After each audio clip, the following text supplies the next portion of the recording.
Listen the answers arisen on my throne.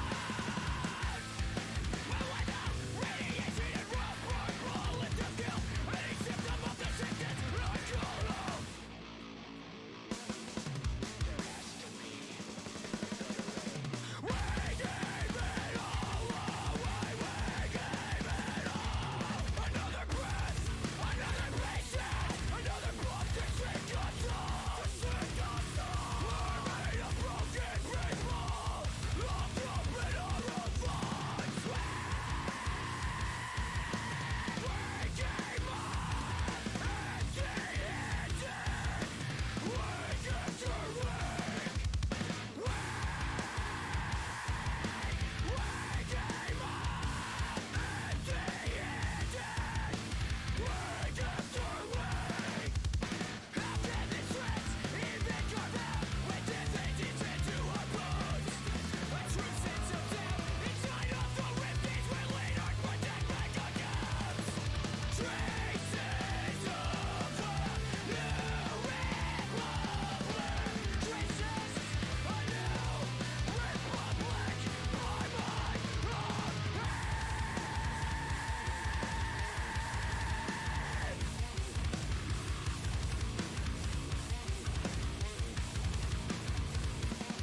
everyone. Welcome to Last Week in Wrestling. I am your host, Austin Glidden. Next to me is our lovely co-host, not a curmudgeon at all, and the almighty show producer, Charlie Eckenbarger. Say hello, buddy. Hello. What's going on, Austin? How are you?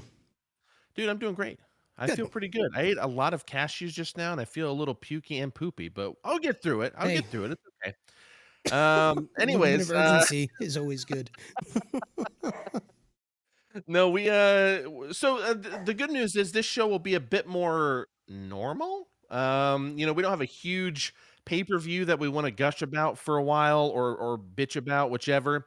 And but we do have the AEW Awards, and we're going to talk about those. So that'll take up a little time, but this to give you guys, anybody watching, a good chance to see what's up with the show here. I'm just going to literally bypass news real quick here in a second. Then we're going to do reviews of Dynamite and Rampage before finally kind of talking about the AEW Awards. I wouldn't call them predictions on my end. I would probably say more of picks.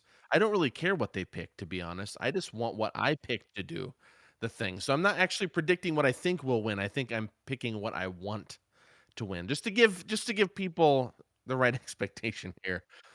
Expectations are important. I don't give a fuck about some of the categories. So Yeah. Some of them I've not even seen any of the nominees because they're from like a time before right before I got into it. Right, they're from. So I've like some of them I'm just like I don't know. So we'll play with that when we get there.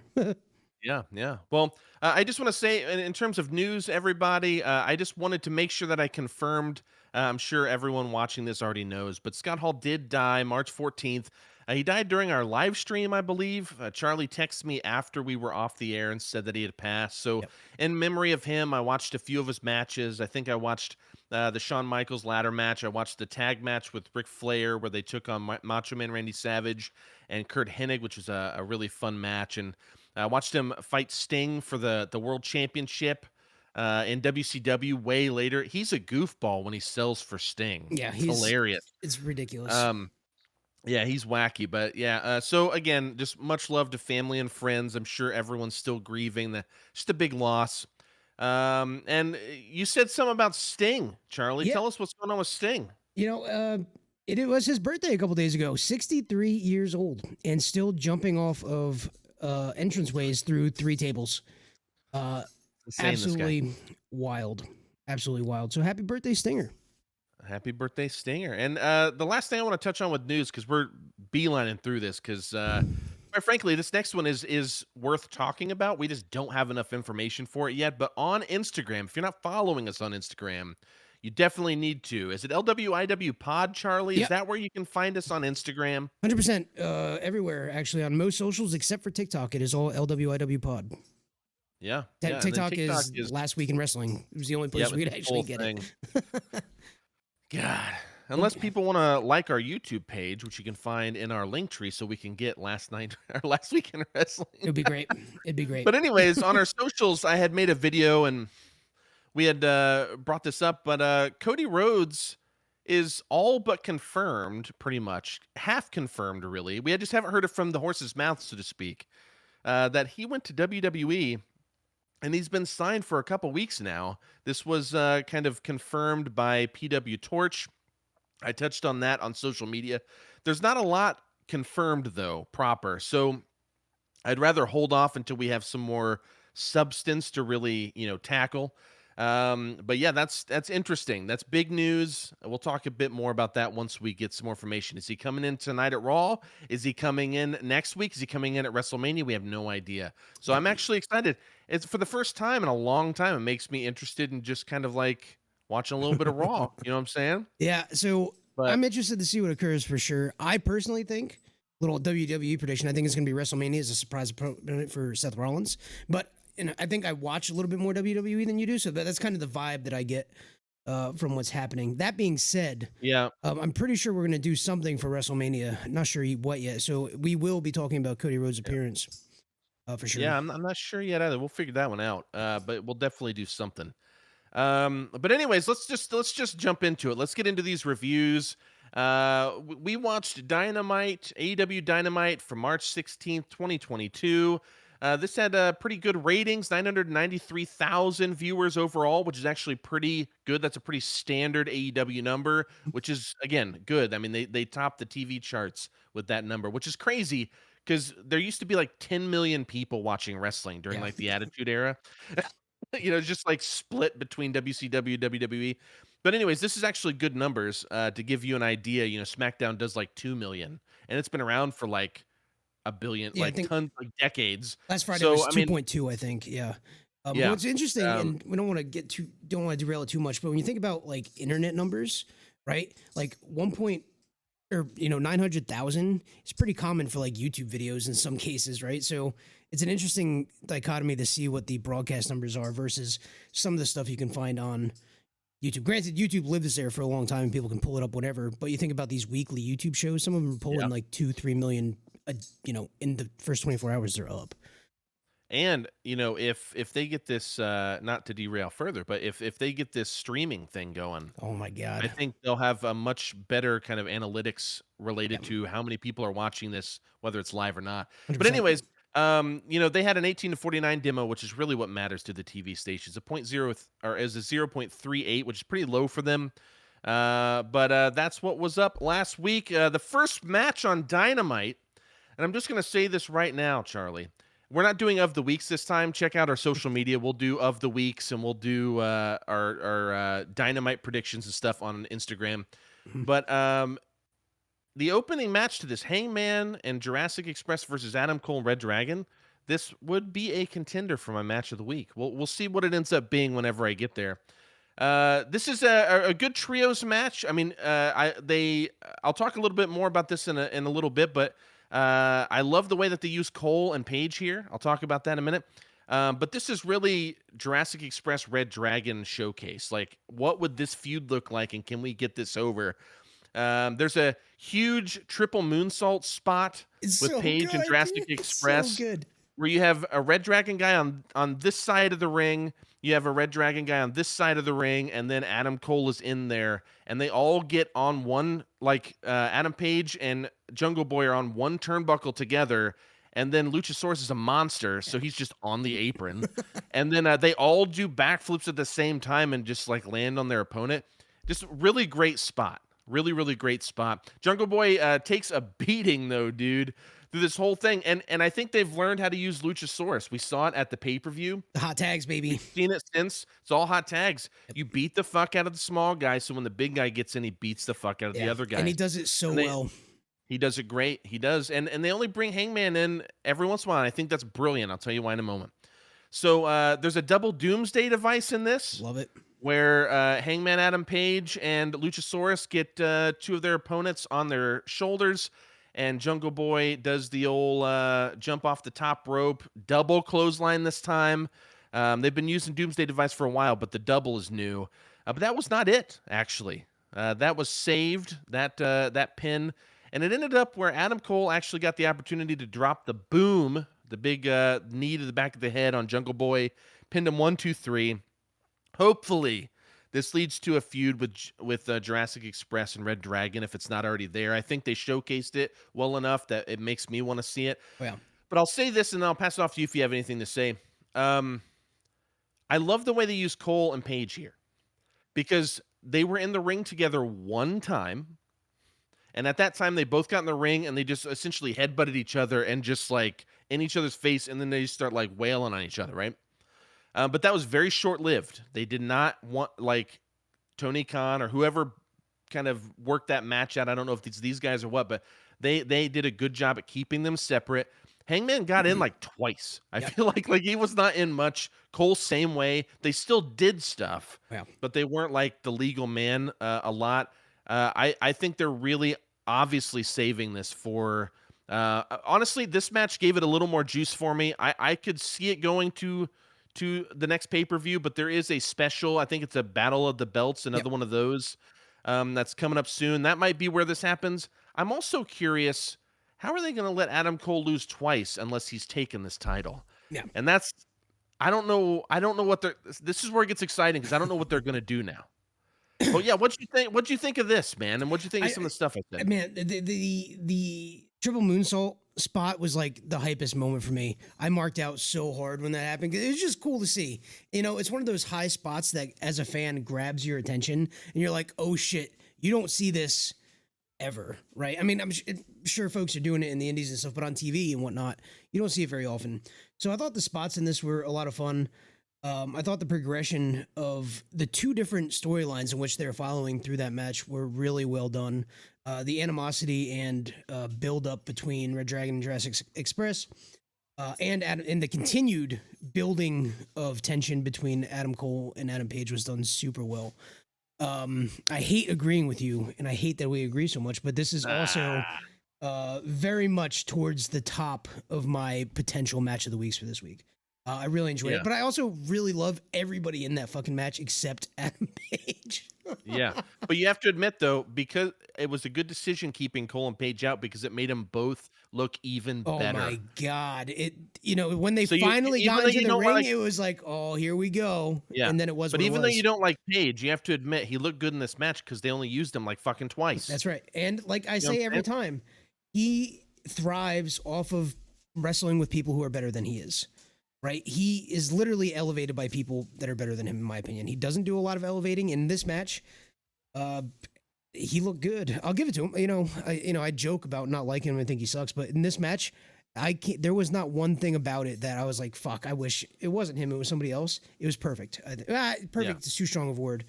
For that evening, it was very good. For what it was trying to do, and to open the show with that really set the tone. It really set the tone of what was to come. It set a bar pretty high, I have to admit, because we'll talk about your text that you sent me after you watched it, because I was watching after you. Seeing that start, I'm like, Charlie's full of shit. We'll see how I feel by the end.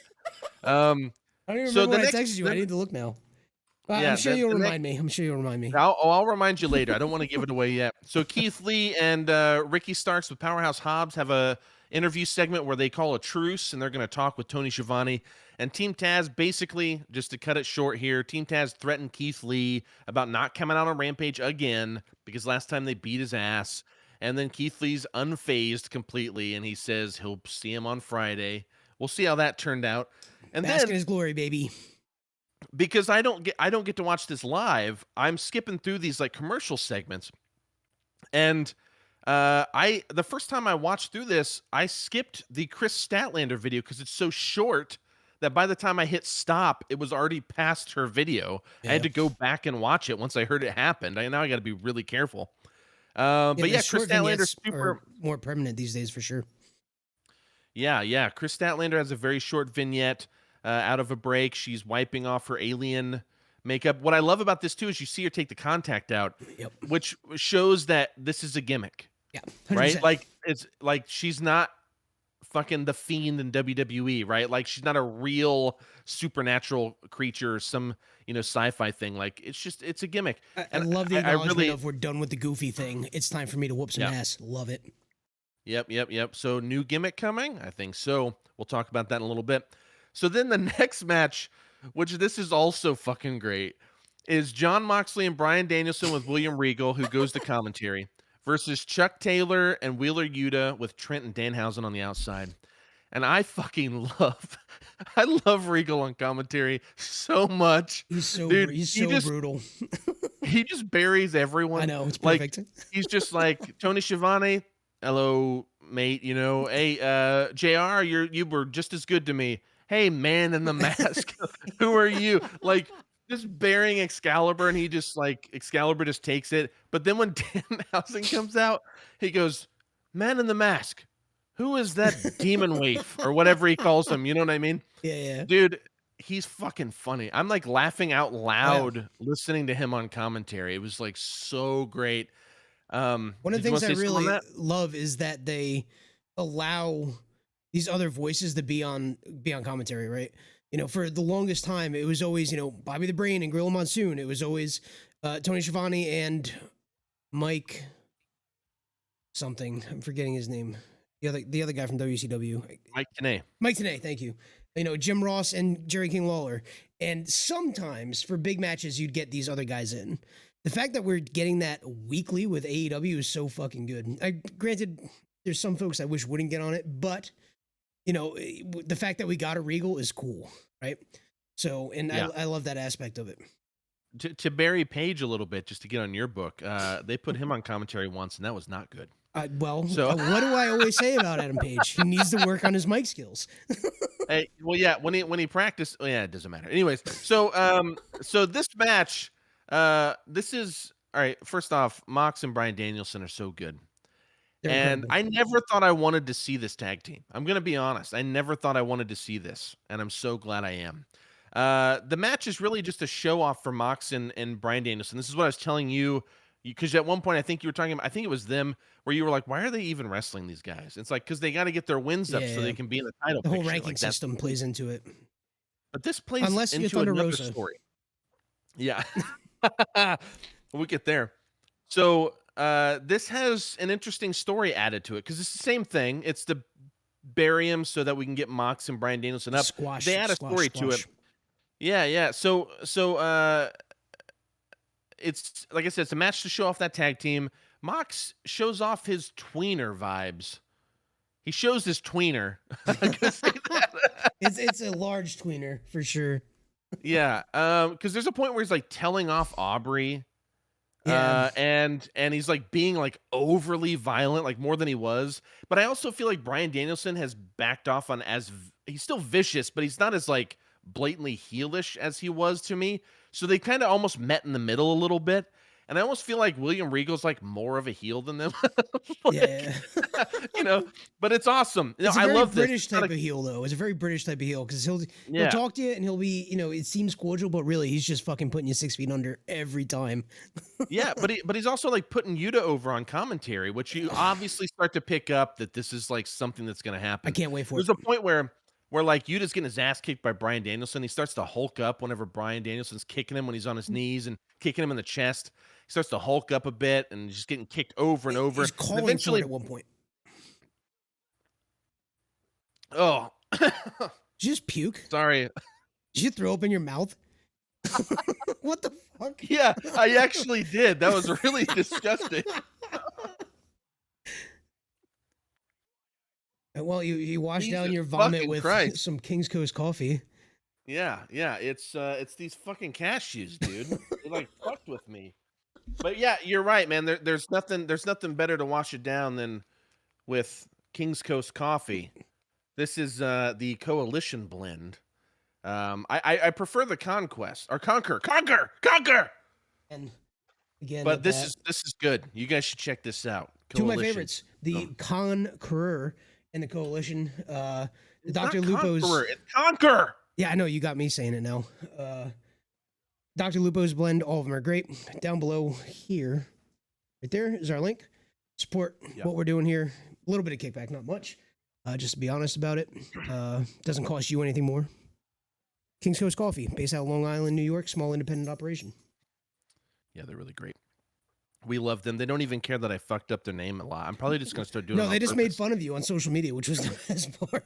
The best. Well, I guess it was The both best. of us, really, because we both were just floundering. But anyway, Yeah, you fucked up. Anyways, after Bryan Danielson kicks Yuta over and over and over, and he's like begging for it, and I love this moment. Whenever we talk about Bryan Danielson, I'm going to tell you this is an exact moment why I'm saying he has a charisma that is like, it's subtle, but it's one of my favorite bits of charisma. This guy, because there's a point where Bryan Danielson just turns back and looks at Mox, and he just starts laughing and pointing at Yuta. Like, the fuck is this kid doing? Like, impressed, but he's kind of like geeking out, When he laughs at people or like smiles at them, there's not a person in AEW I like more in that moment. it's super there's just, condescending, and at Yes. least with Yuta it was, especially towards the end when we get there. But it's super condescending, which I love, he's because so I'm that good. guy. I love the heels. What can I say? Yeah. So he loves wearing heels, guys. Yeah, 'cause- But anyways, Bryan Danielson stomps Yuta, though, does his big like grab him both arms stomp, and then Mox puts him in the bulldog choke. Yuta taps. Match is over, of course. Regal starts to walk down to the ring. He gets in. He pats each of the guys in the back, and the three are in there, and best friends are walking away. Yuta stops halfway up the ramp, turns around, looks at him, and starts walking that way, and the rest of the best friends are like, "The fuck are you doing?" Danhausen's just like he's just being a Yeah, geek. match very over. Yeah, match very over. So anyways, Yuta gets in the ring and he extends a hand to William Regal. And William Regal's like kind of perplexed by this. And he does the old fake where he starts to reciprocate and then with the other hand just slaps him so hard. It's not a slap in the face.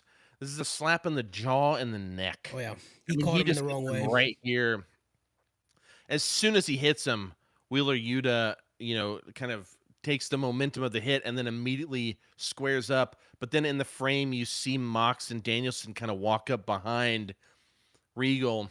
And then there's these inaudible words exchanged between Yuta and Regal. There's a point where I do hear Regal say something along the lines of, "This is where you need to go because you're going to get in too over your head." And then Yuta says something. He goes, I know, but you just need to go." The way he talks to people is so natural and believable to me. Fucking the best.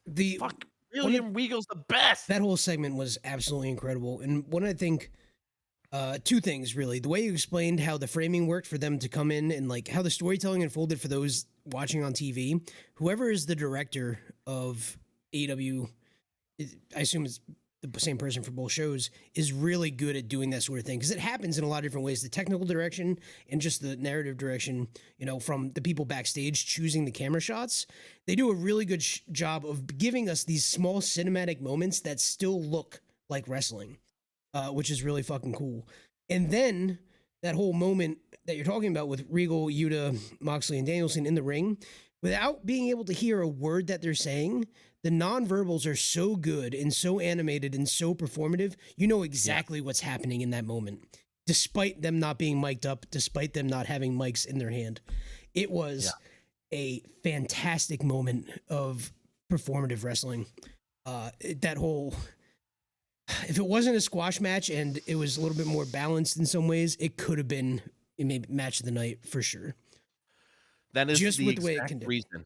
Yeah. Yeah, you nailed it. That's the exact reason. Do you think I have two questions for this, or one's a statement that will lead to a reaction, I'm sure, from you. But the first thing I want to say is, do you think that they will actually? Because at first I thought they were going to start a faction, and then Regal came in, and then I thought it was just going to be Mox and Danielson now, and I thought, okay, let that breathe for a while. But now they got me back to thinking they might start a faction. And do you think that they might actually be able to bring in people like Yuta and Daniel Garcia and folks like that? Because think about this. We're going to get to the Jericho segment in a minute. I'm going to come back to this with the Garcia statement. But yeah, I hope so. Do you think they're going to do that, man? Man, I feel like there's a lot of factions already compared to what we see in other promotions, right? I feel like there's already a lot of alliances, but they have a big roster. Do I think it'll happen? Yes, but I don't think it'll look like a typical faction. I think it'll kind of look like this mentorship program type deal, maybe. You got Regal and all that. I don't think we're going to see them like line up together like the Pinnacle, which Influx, I guess, and some of the other ones. But I think they'll take folks like Wheeler Yuta, maybe like Dante Martin, maybe, and like some others under their wing, and be like some sort of like support system in some way. I can't imagine they're just going to start rounding people up into another stable. I can't. Oh, well, AEW is everybody's in a faction. That's like their gimmick. It's like he loves factions. You know why? This is speculation, everybody. This is speculation. I actually don't even like factions. This is speculation. You mean this is exactly what Tony Khan says? I'm going to write it down and tweet it out into the world after the show. Facts, not allegation. We're gonna get famous one way or another. The speculation is that I think Tony Khan does it because he has such a bloated roster that he can get more people on TV by having the factions come out, even if only one is wrestling. 5 people can come out like best friends. You know what I mean? And it's like Trent and Danhausen were talents on this show. They were on the show. They just didn't wrestle. They were just. I think they get paid. Outside. I don't know how their contracts work. I know some wrestlers get paid by like when they actually show up and get in the ring. I mean they get contracts with a certain guarantee, I believe. So. Do they? That's good. I believe so. Yeah, I agree. The other thing I was going to say is, and this is just a quick statement though, I wonder what a Mox and Bryan Danielson versus FTR match would look like. Like Wouldn't fighting. That be so it would great? look like fighting. and it would look like some really smart technical wrestling from 3 people, and then one guy just running around throwing his body and fists around. Because you know that they would have Danielson in there, and he'd get beat up for a little bit, and he'd tag Mox in for that hot tag. Oh, yeah. People would blow the fuck up. Holy shit! And I who gotta see knows? that We match. might. Well, actually, we might Well, actually the see FTR it. segment, yeah, the We might FTR actually segment's see it. next. FTR say that totally lost focus. This is a backstage segment, everybody, pre-taped probably. And FTR say that totally lost focus after they lost the titles, and if you lose focus, you lose your job. That's what Cash Wheeler says. And of course, because it's a backstage segment, they're interrupted. And they're Every interrupted by the time. Young Bucks. And they basically call FTR losers and insult their style and facial hair and look. Meanwhile, the Bucks look like absolute fucking dorks. Holy shit.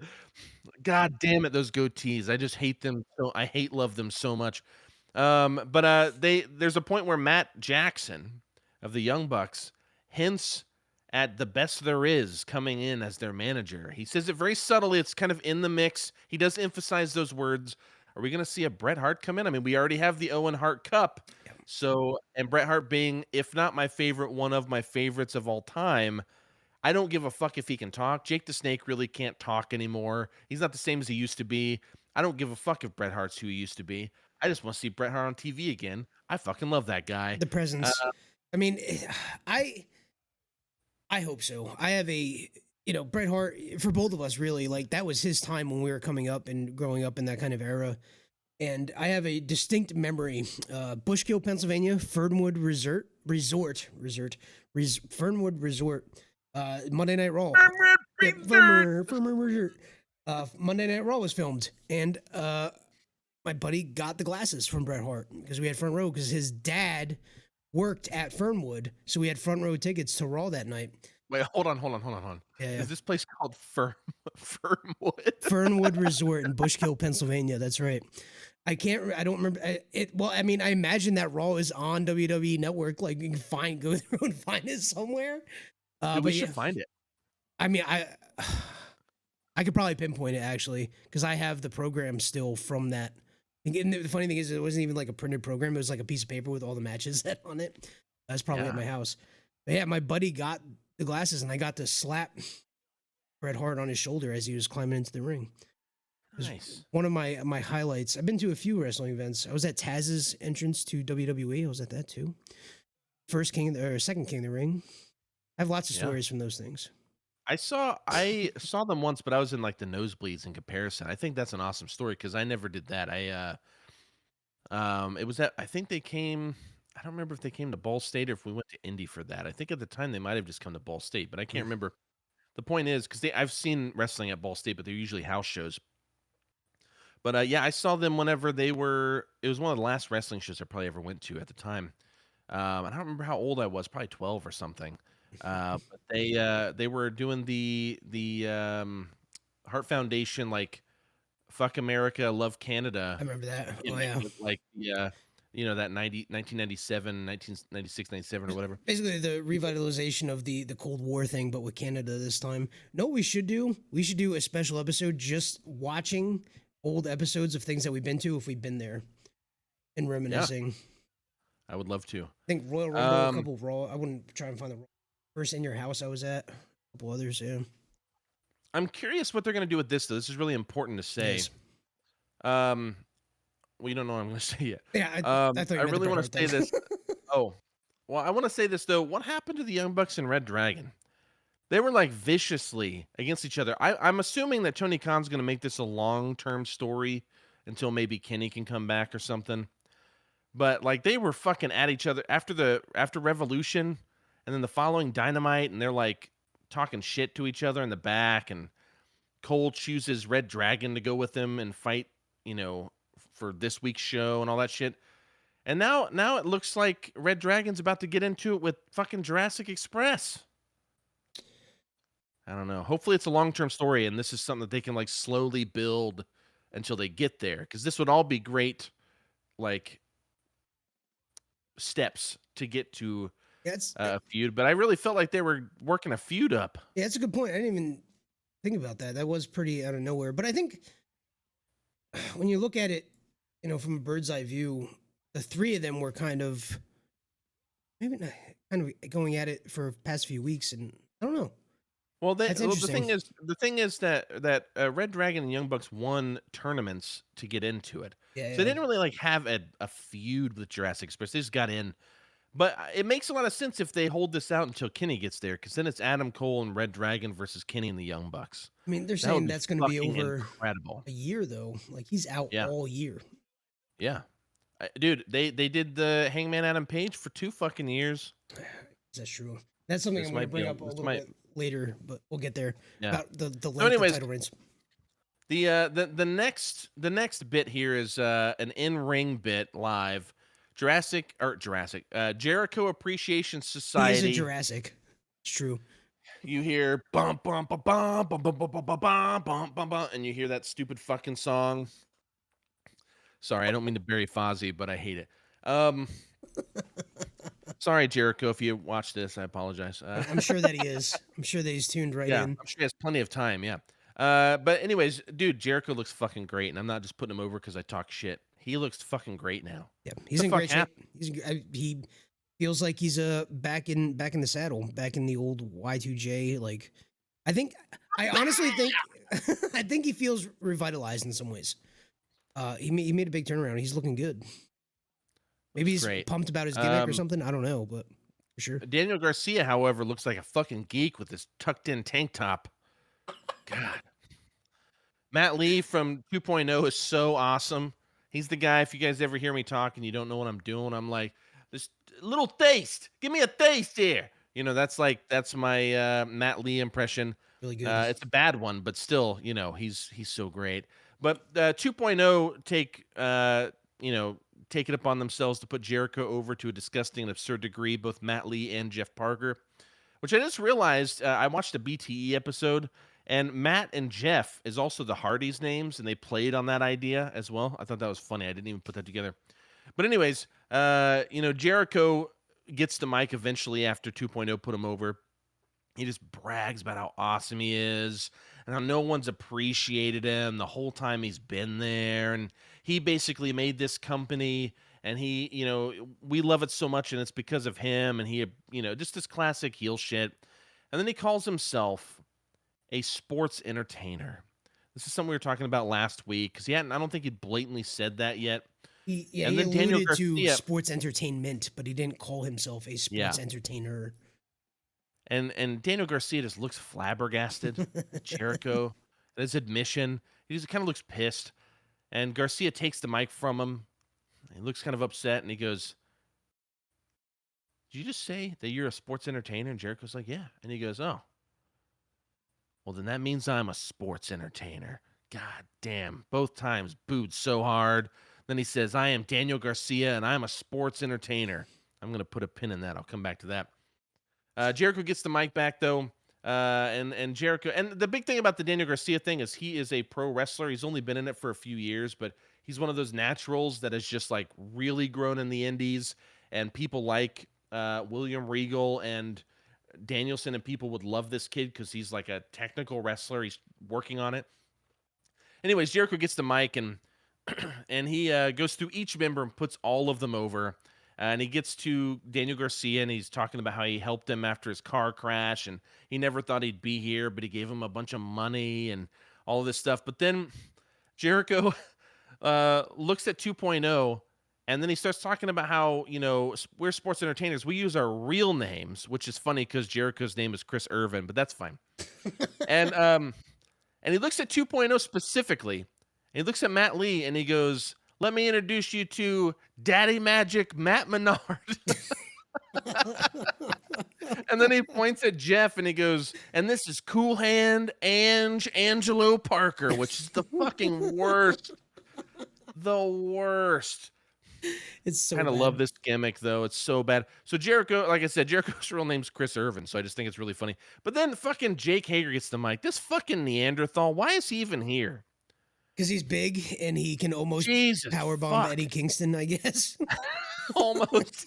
Dude, I didn't like Jericho for a long time now, and now I'm starting to kind of almost like him again. And it just makes Hager even worse. Because at least at the time, I just didn't like both of them. But Yeah. now he like stands out like a sore thumb. It's pissing me off. But he says that JAS, Jas, as I'm going to call them, because they're real Jas holes. Get what I did? But Jas is here to beat up pro wrestlers. After Mox and Danielson essentially go on about how great of pro wrestlers they are, I'm waiting for something to happen there, possibly too.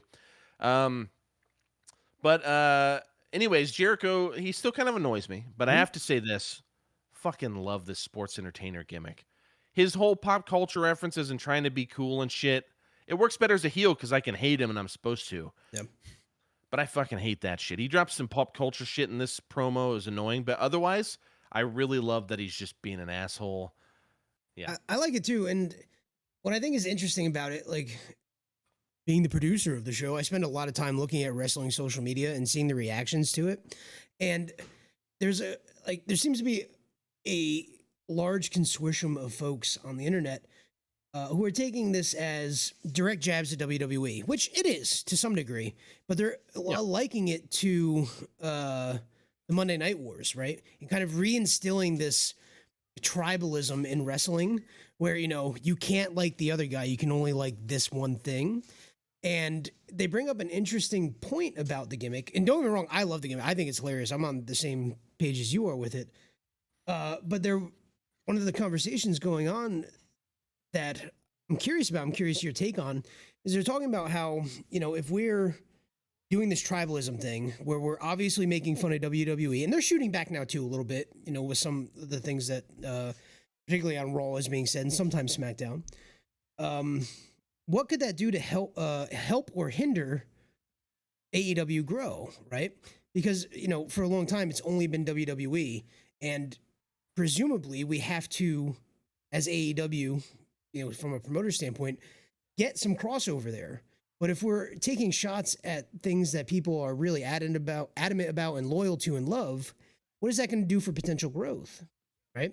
If we're really already starting this divide between the two by starting what the internet seems to think is a war.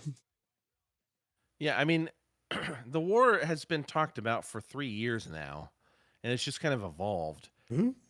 We've talked about the fucking chodes that are in the wrestling community on Twitter and shit. Yeah. Jesus fuck. There's some opinions, that's for sure. But I have to say this, though. When it comes to that, I do think it's going to help, especially, like, imagine when Cody Rhodes, for example, goes on Broken Skull sessions, if Steve Austin's still doing that. Yes. And he talks about AEW, right? Or when Jericho was on there, he talked about AEW. And you're going to get these moments, especially when they have a streaming service, and it's something that people can just watch. Yeah. I think these things are going to be huge. And I don't really know if there's a war, because it's kind of natural. See, what's funny is WCW and WWF, if you watch them now, you can see a clear difference, actually. Like, they are different. And it was like, do you like this or do you like that? And it was like kind of the same fan base. It's just a lot of people split, and then there was a majority of people in the middle that kind of watch both. Yeah. In this case, the Which AEW was me, fans, I watched both. well, yeah, and I did for a long time. Then later I was a WCW guy. But the thing with this is, like, all like million plus of the AEW fans that watch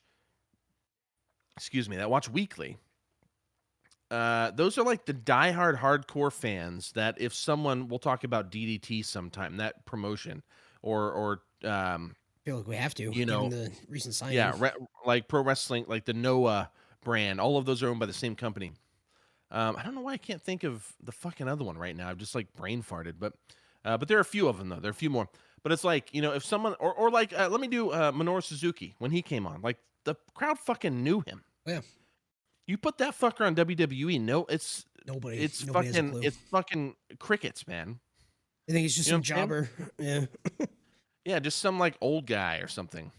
So my point is, like, I think the AEW fans, I bet a lot of them don't even like WWE anymore anyways.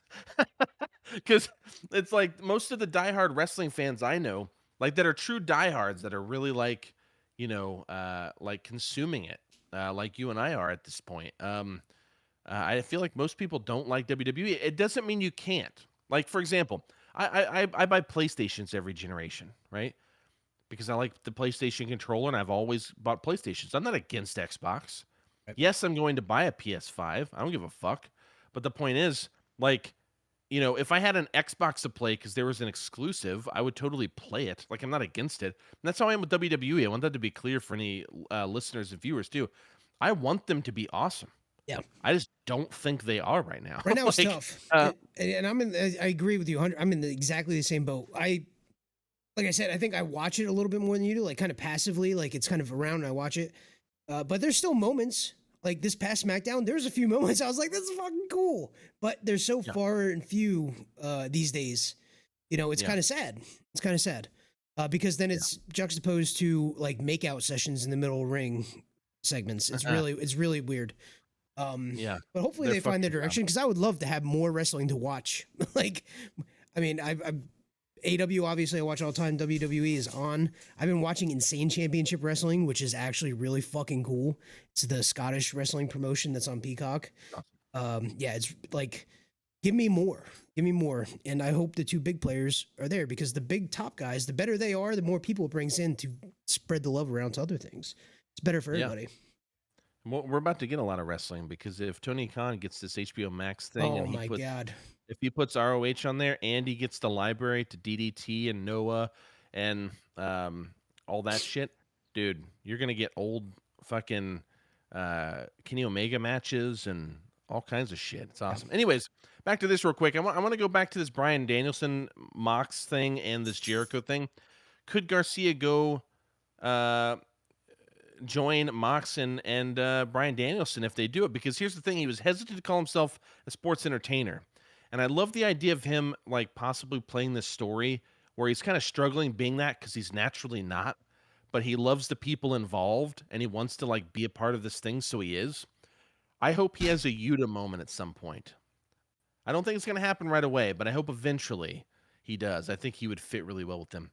So the next, we have a video package after that. Serena Deeb basically talks about kicking Sheeta's ass next time they come together. I thought this was a fucking great promo, actually. Really, like, quick and to the point. Like, I am going to beat your ass. Welcome back. Now die. And then we get Wardlow versus Scorpio Sky for the TNT Championship. I was very disappointed. I'm just going to let you know now. Dan Lambert is wearing one of the two belts because we never fully united them, which is stupid, but it's fucking hilarious to see Dan Lambert with a belt, though, so I'm into it. Dan Lambert rules.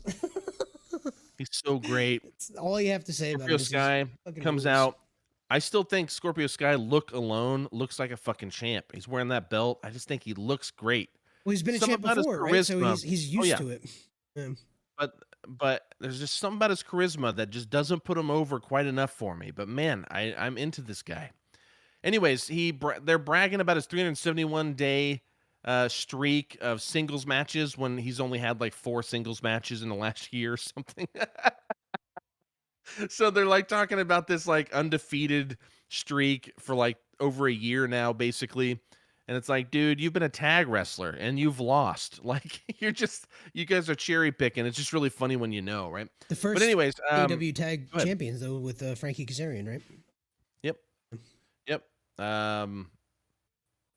What was it? SCU. That's what they were. Yeah, SoCal Uncensored. SoCal Uncensored. Yep. And, fuck, I did not like that faction at all. Anyway, I like all the people in it, though. We're going to talk about them in a minute here. Well, yeah, we are actually. So Wardlow sells some in this match, which doesn't happen very often, but he needed to in this match. But he eventually hits a powerbomb symphony on Scorpio. Holy shit, I thought we were about to get my dream. But I thought it can't be this easy. I did think that. And then Dan Lambert distracts, and Scorpio rolls out of the ring, and Wardlow follows and starts to powerbomb Scorpio on the outside, but Sean Spears comes out onto the stage with 2 chairs. And Wardlow is like, what the fuck, bro? And then MJF comes out and attacks Wardlow from behind while the ref has their back turned. Scorpio basically wins with a roll-up. Yeah, the most devastating move in wrestling. Yeah. And I was real disappointed because last week I did say this. I said, I think Wardlow should win. I think it's the story to tell. But if they don't, MJF's going to fuck him over. That's how he's going to lose. That's what we get. Post-match beatdown, of course. Austin Vanderford from American Top Team, married to Paige Van Zandt, starts laying in on Wardlow, dude. Holy shit.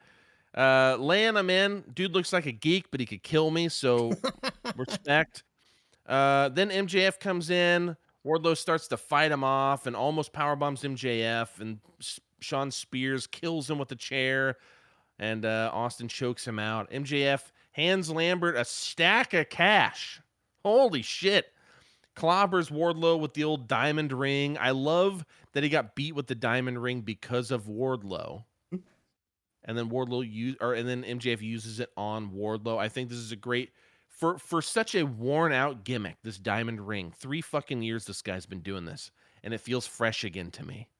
I think Because this he the way uses it it on the sold. guy that fucked him over. Yeah, the way it's sold and the way it plays into storylines, I think is what makes it. Yeah. Dude, I think we use the same fucking pins, dude. Look at this. This Anyways, is a all right. dry erase marker for when I take notes for when I cut up the video later. Fuck that shit. That's stupid. All right.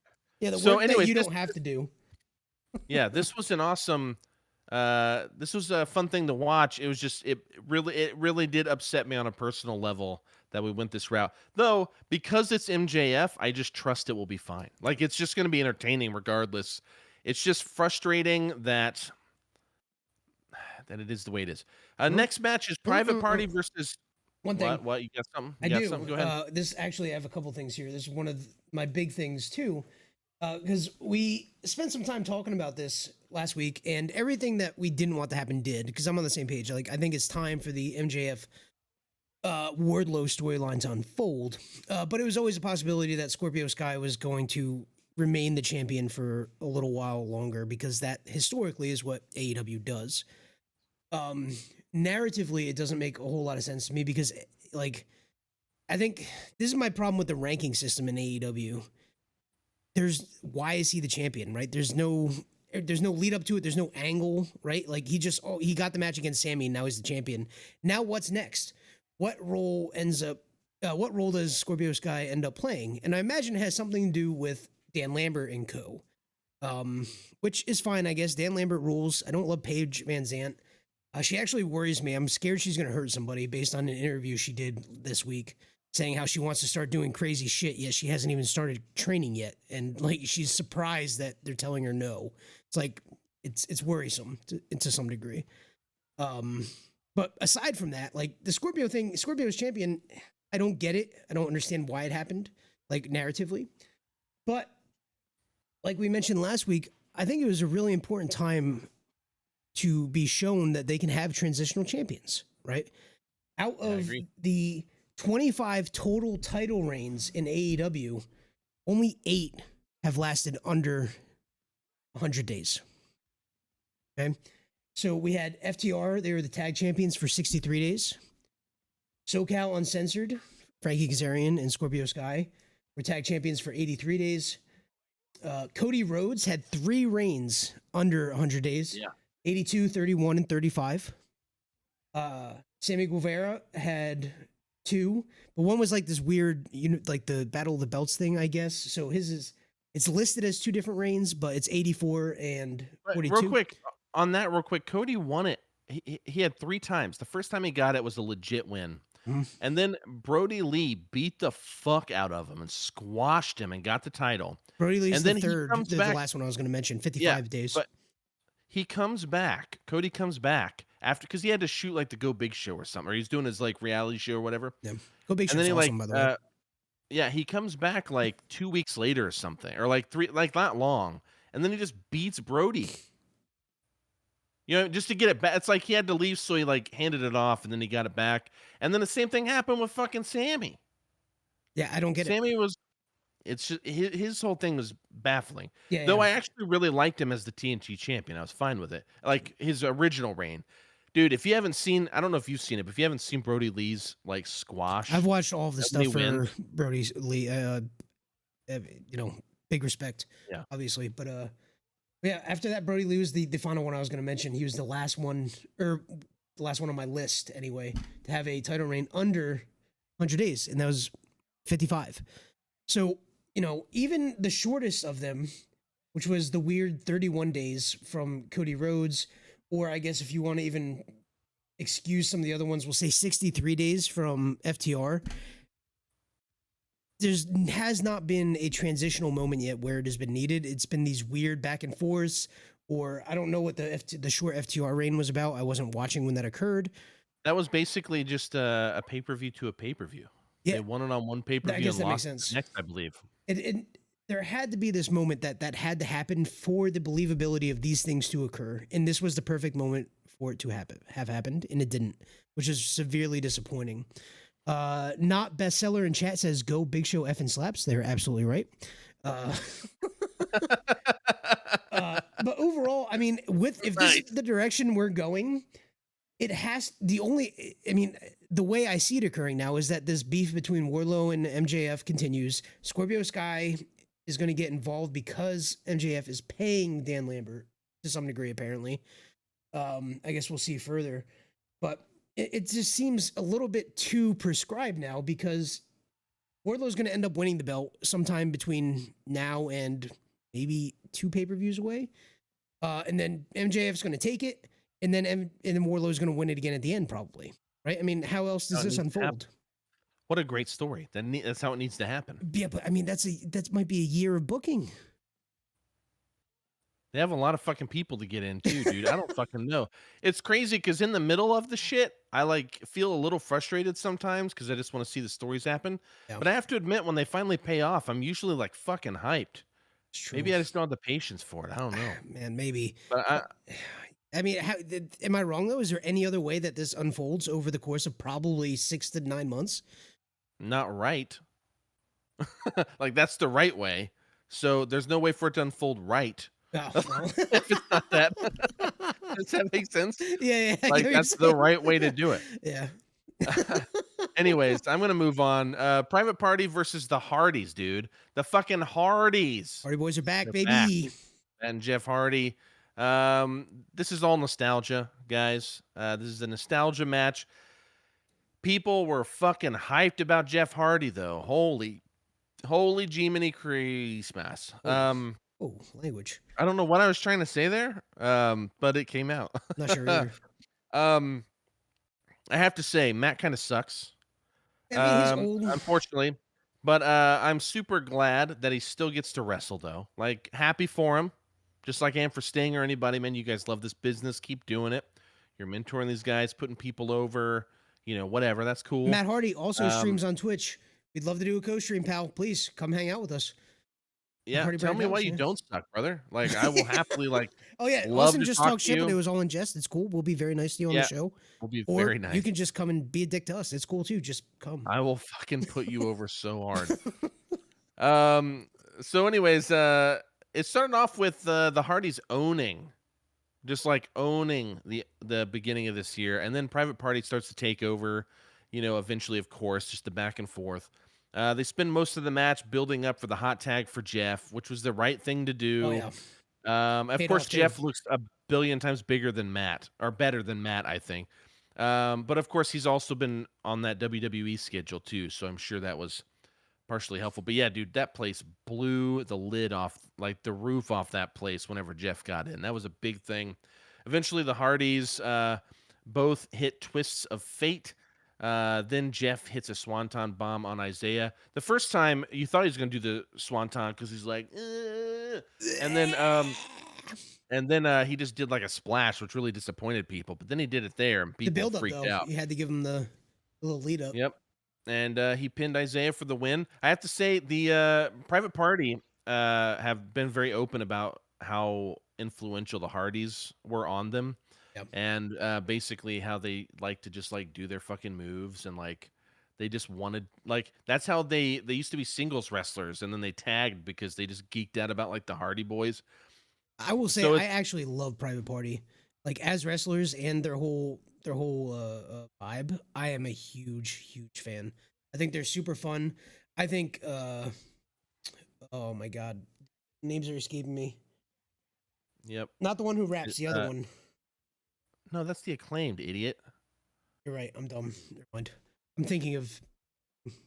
Yeah, we'll get there though, because they're on a show. But the thing with Private Party though is I just don't think they'll ever be more than a mid card. These guys, I love that you have to look this shit up I do right because now. my brain was the Acclaim the entire time. Yeah, it's Isaiah Cassidy and Mark Quinn. Oh, I'm Isaiah, smart. yeah.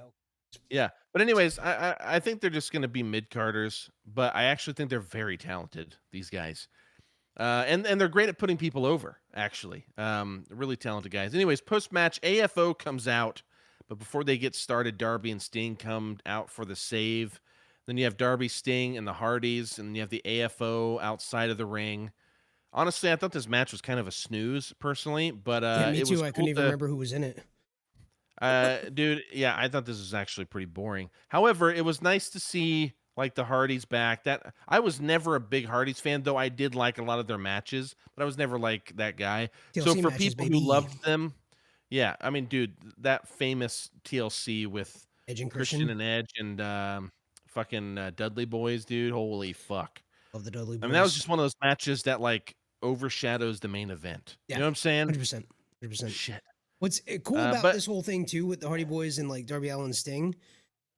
When Jeff showed up, that was the first time, from what I understand, that Sting and Jeff Hardy have seen each other since that infamous TNA match. which we gotta just watch.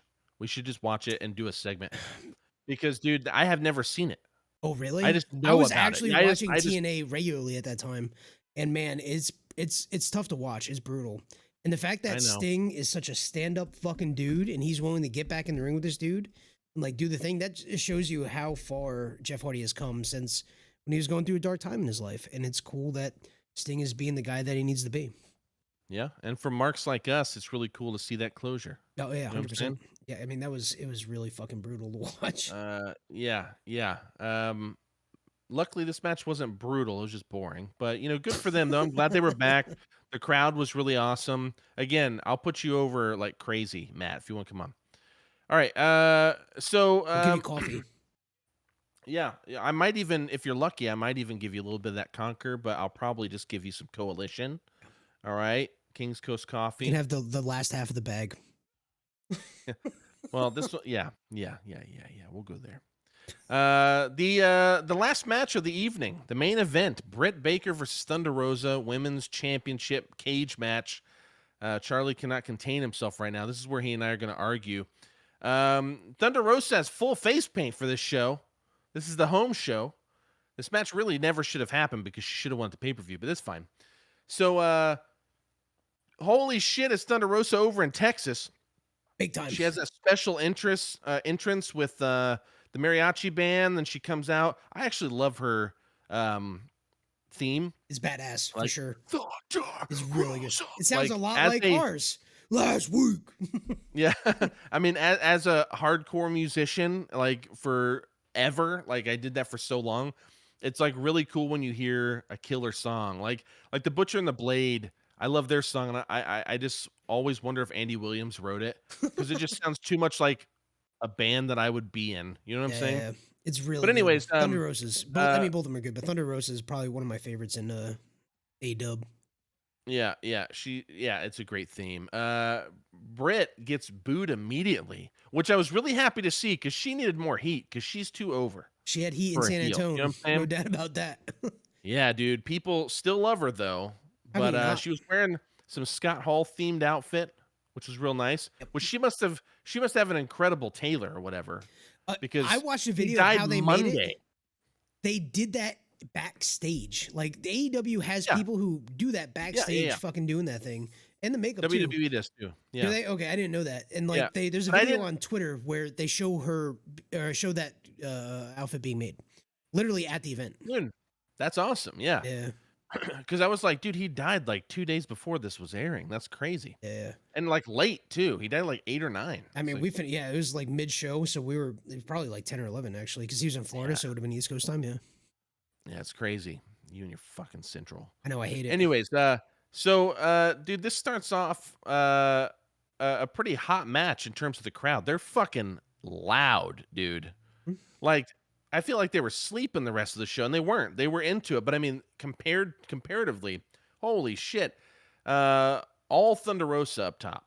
all Thunder Rosa for the first 5 to 7 minutes or so. Then, of course, Britt takes over again, going back to that back and forth. Both of them are bleeding by the end. This feels like, to me, this feels like a main event if I've ever seen one. And in large part thanks to the crowd I because would they're just so fucking hot. mentioning the bleeding when Britt gets cut open. I would have probably put that as the botch of the week. It is so obvious what's occurring when she gets busted open because Thunder does it to her. She blades her during the match. It's really tough. It's really I'd have tough. to go back and see it. I will send you the exact moment because I was watching it. I was like, oh, I see what's happening. Yeah. Well, they're both bleeding. Oh, yeah, they were both bleeding at the end. That's And right. yeah, this like I said, the crowd's just making this a main event feel. Britt throws like a billion chairs in the ring. Of course, this backfires because she essentially makes a tower of terror, and she ends up hitting those chairs off the top rope, which is a really great spot. I really like that spot a lot. Though the triple moonsault would probably be my spot of the week. Oh yeah. That one would be like up there for me. Just it wouldn't win because of that one. Britt starts, but yeah, she starts putting all those chairs on. And there's a point where Britt takes all those chairs and puts them near the turnbuckle like an idiot. Because we all know that the heel gets what's coming to him. And Thunder Rosa drops an avalanche air raid crash on these fucking chairs, dude. Aubrey Edwards runs in for the count because the original ref takes a bump, which is funny because Britt Baker fucking super kicks this motherfucker, and he's like, ow. And then then he gets bumped out of the ring literally by bodies, like pushed out, and then he's like out. I just thought that was funny. He sold the super kick better than just ow. I mean, he like backed into the turnbuckle and was like she should have been knocked out. I get it, but he wasn't Earl Hebner circa 1995. Like he gets slapped in the face and he's literally knocked out for fucking 8 years. He just doesn't get up. You need the smelling salts out to get him up. yeah, crazy. But anyways, Aubrey comes to save the day, and dude. I think so, yeah. Yeah, his son still refs in Impact. But anyways, so Aubrey runs out because the ref took a bump, and Thunder, pins Britt, 2 or 3 times, and that much time, you know? And Aubrey comes out, and as soon as she opened that fucking cage, I was like, you better not let any of these fucking, That's exactly what I was thinking. Any of those fucking people, fucking cretins, Rebel, or whoever, right? None of that shit. Don't let him come in. And you know what? Aubrey shuts that fucking cage and locks it. And they were totally playing. Chat has confirmed Earl Hebner's still alive. Thank you. Good. No, not bestseller. Yeah. Next, tell us how old he is. Anyways, I'm just going to give chat things to look tasks. up. But anyways, yeah, dude, it's... what am I saying here? Okay, so Aubrey Edwards runs back out though, and she actually shuts the cage. No interference. They're totally playing off the crowd. But man, yeah, the Tower of Terror chair thing had to hurt. And then I literally in my notes I just put why thumbtacks, because it always just comes out and it's like fuck. That's just kind of I just feel bad for the refs. Yeah. Every time there's a shot of Aubrey. Saw it. Counting, and she's just hitting them. And I'm like, she posted on Instagram afterwards, just lined with thumbtack marks. Hebner is 73 in May. Nice, thanks a lot. But yeah, so anyways, her and Britt both just covered, and people were saying the thumbtacks were fake. Fuck off, just dumb idiots. Dude, Britt back body drops Thunderosa on the racks. I said, but the attacks and tries to get her in the lockjaw, and Thunderosa bites her hand. Which why doesn't everybody just do? Yeah, because she's strong and she pulls their jaw down. Oh. Anyways, no, I'm kidding. So then Thunderosa powerbombs Britt on the tacks. Why it says racks every time? It's annoying in my notes. But anyways, she powerbombs Britt on the tacks. AEW chants break out. People are fucking loving this show. And Thunderosa, Fire Thunder Driver on the tacks, gets the 1, 2, 3, and the crowd fucking explodes. As soon as she hit her finisher on the tacks, the crowd went crazy. But then as soon as that 3 hits, she fucking the crowd loses it, and so does she. She's in her hometown on her birthday, and Happy birthday, people are freaking Thunderosa. out. Yeah, congratulations, finally. You should have won that a long time ago. So, anyways, but dude, I'm telling you, the crowd explodes. The emotion at the end, where she's just like sobbing over this moment. I bought every bit of it. I thought this ended up being a really good match. The crowd really helped too. I will say, however, that the beginning of the match, I didn't know where it was going to go. But by around the halfway point, I was in. And by the end, I was very in. I was glad it finally happened. Again, we should have gotten this at Revolution. Agreed. I get the hometown pop. It could have happened at Revolution, and then she could have still had a huge pop here showing off the title and starting her next feud or something, you know. I don't know. I get why they did it. Don't like it. What'd you think? I don't think we're going to argue as much as kind of thought we were going to. My main issue was that I wanted it to be a pay-per-view match that went 60 minutes and not 17. I wanted more of it. I don't know. You know, pick anything more. Like 17, it just felt rushed. I wanted... Oh, I don't know. It felt like it needed to breathe a little bit more. Nothing is wrong with what you're saying. I agree. Like, it was paced well for what it was. But I think given how much has transpired and everything behind it, it needed more time to play out in the ring to really put the finality there.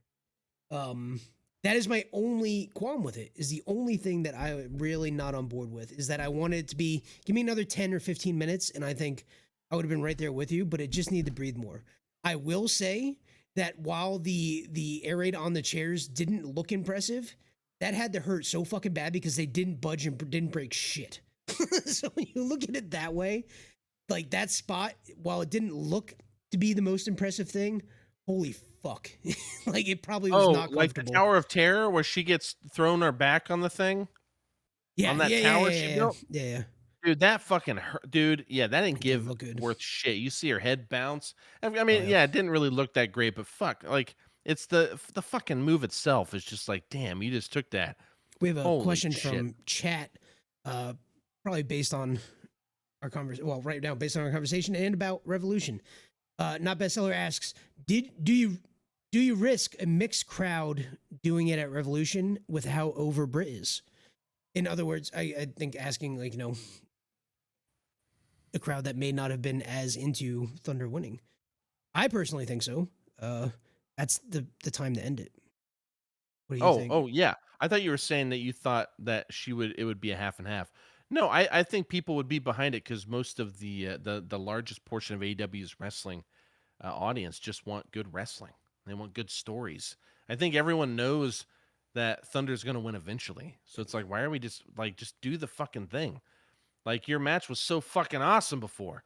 And then it sucks because their pay-per-view match was mediocre, in my opinion. I agree. It wasn't great. It was the worst one on the show, probably.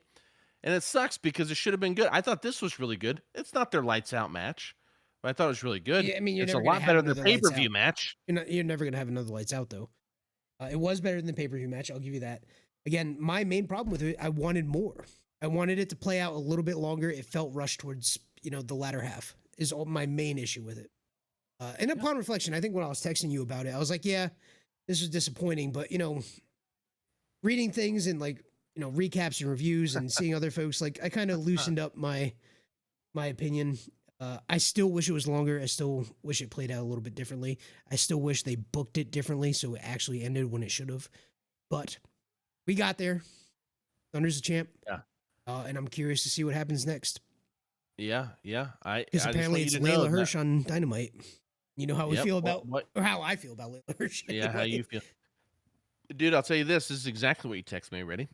Oh, you have it? Good. You're like, I wasn't real. No, I'm not going to do it verbatim. I'll just tell you what you said. You basically said, you know what, man, without spoiling anything, because you watched it before me, I wasn't really into this Dynamite. And I was like, at least tell me that the Britt Baker Thunderosa cage match was cool. You don't have to tell me who wins. I was like, but did you like it? And you just sent no. You just sent no, period. Like, that's it. And I'm like, oh, okay.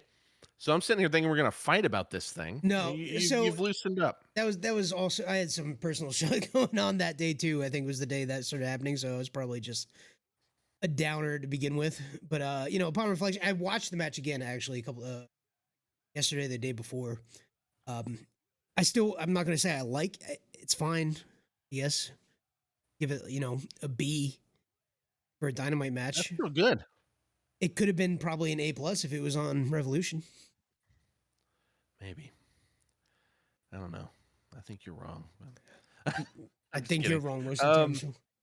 Yeah. Anyways, we got what we wanted. A great ending because she's just like crying. She's like bloody and shit. It's pretty awesome. So then that's the end of Dynamite. We then a couple days later watched Rampage, March 18th, 2022.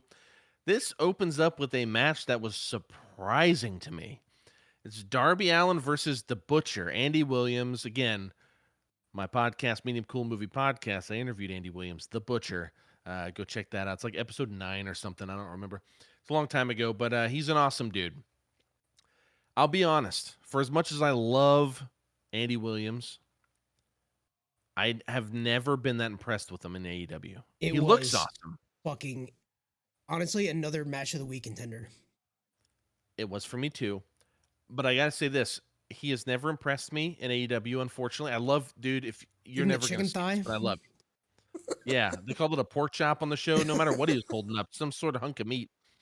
Anyways, dude, he gets in this ring. He looks like he's been working out hard. He looks lean. He's a scary motherfucker. Thick.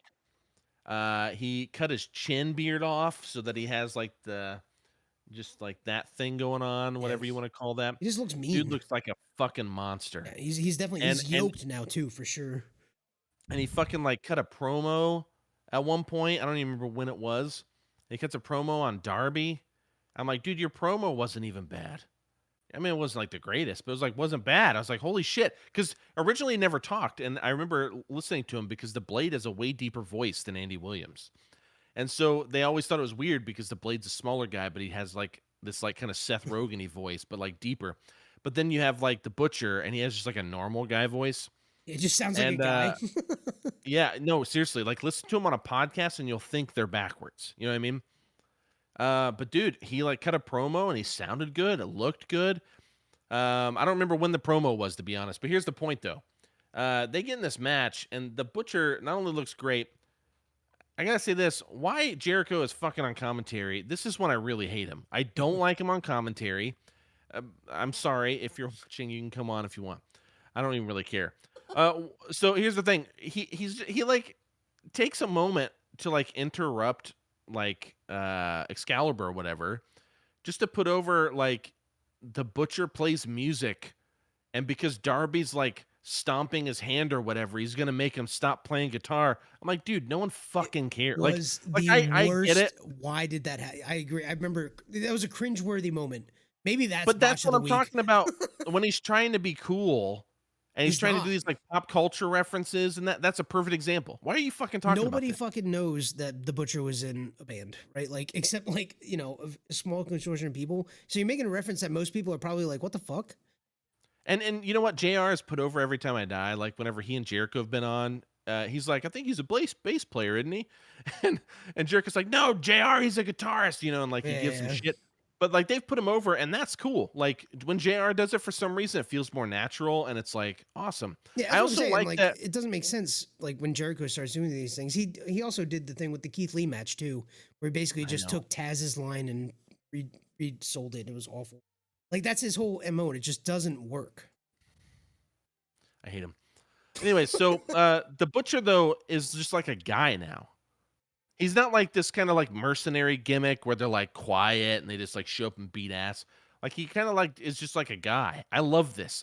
So anyways, this is like a Butcher squash match, except for he doesn't win. You know what I'm saying? Like, which is pretty awesome. Yeah. The giant swing. Great.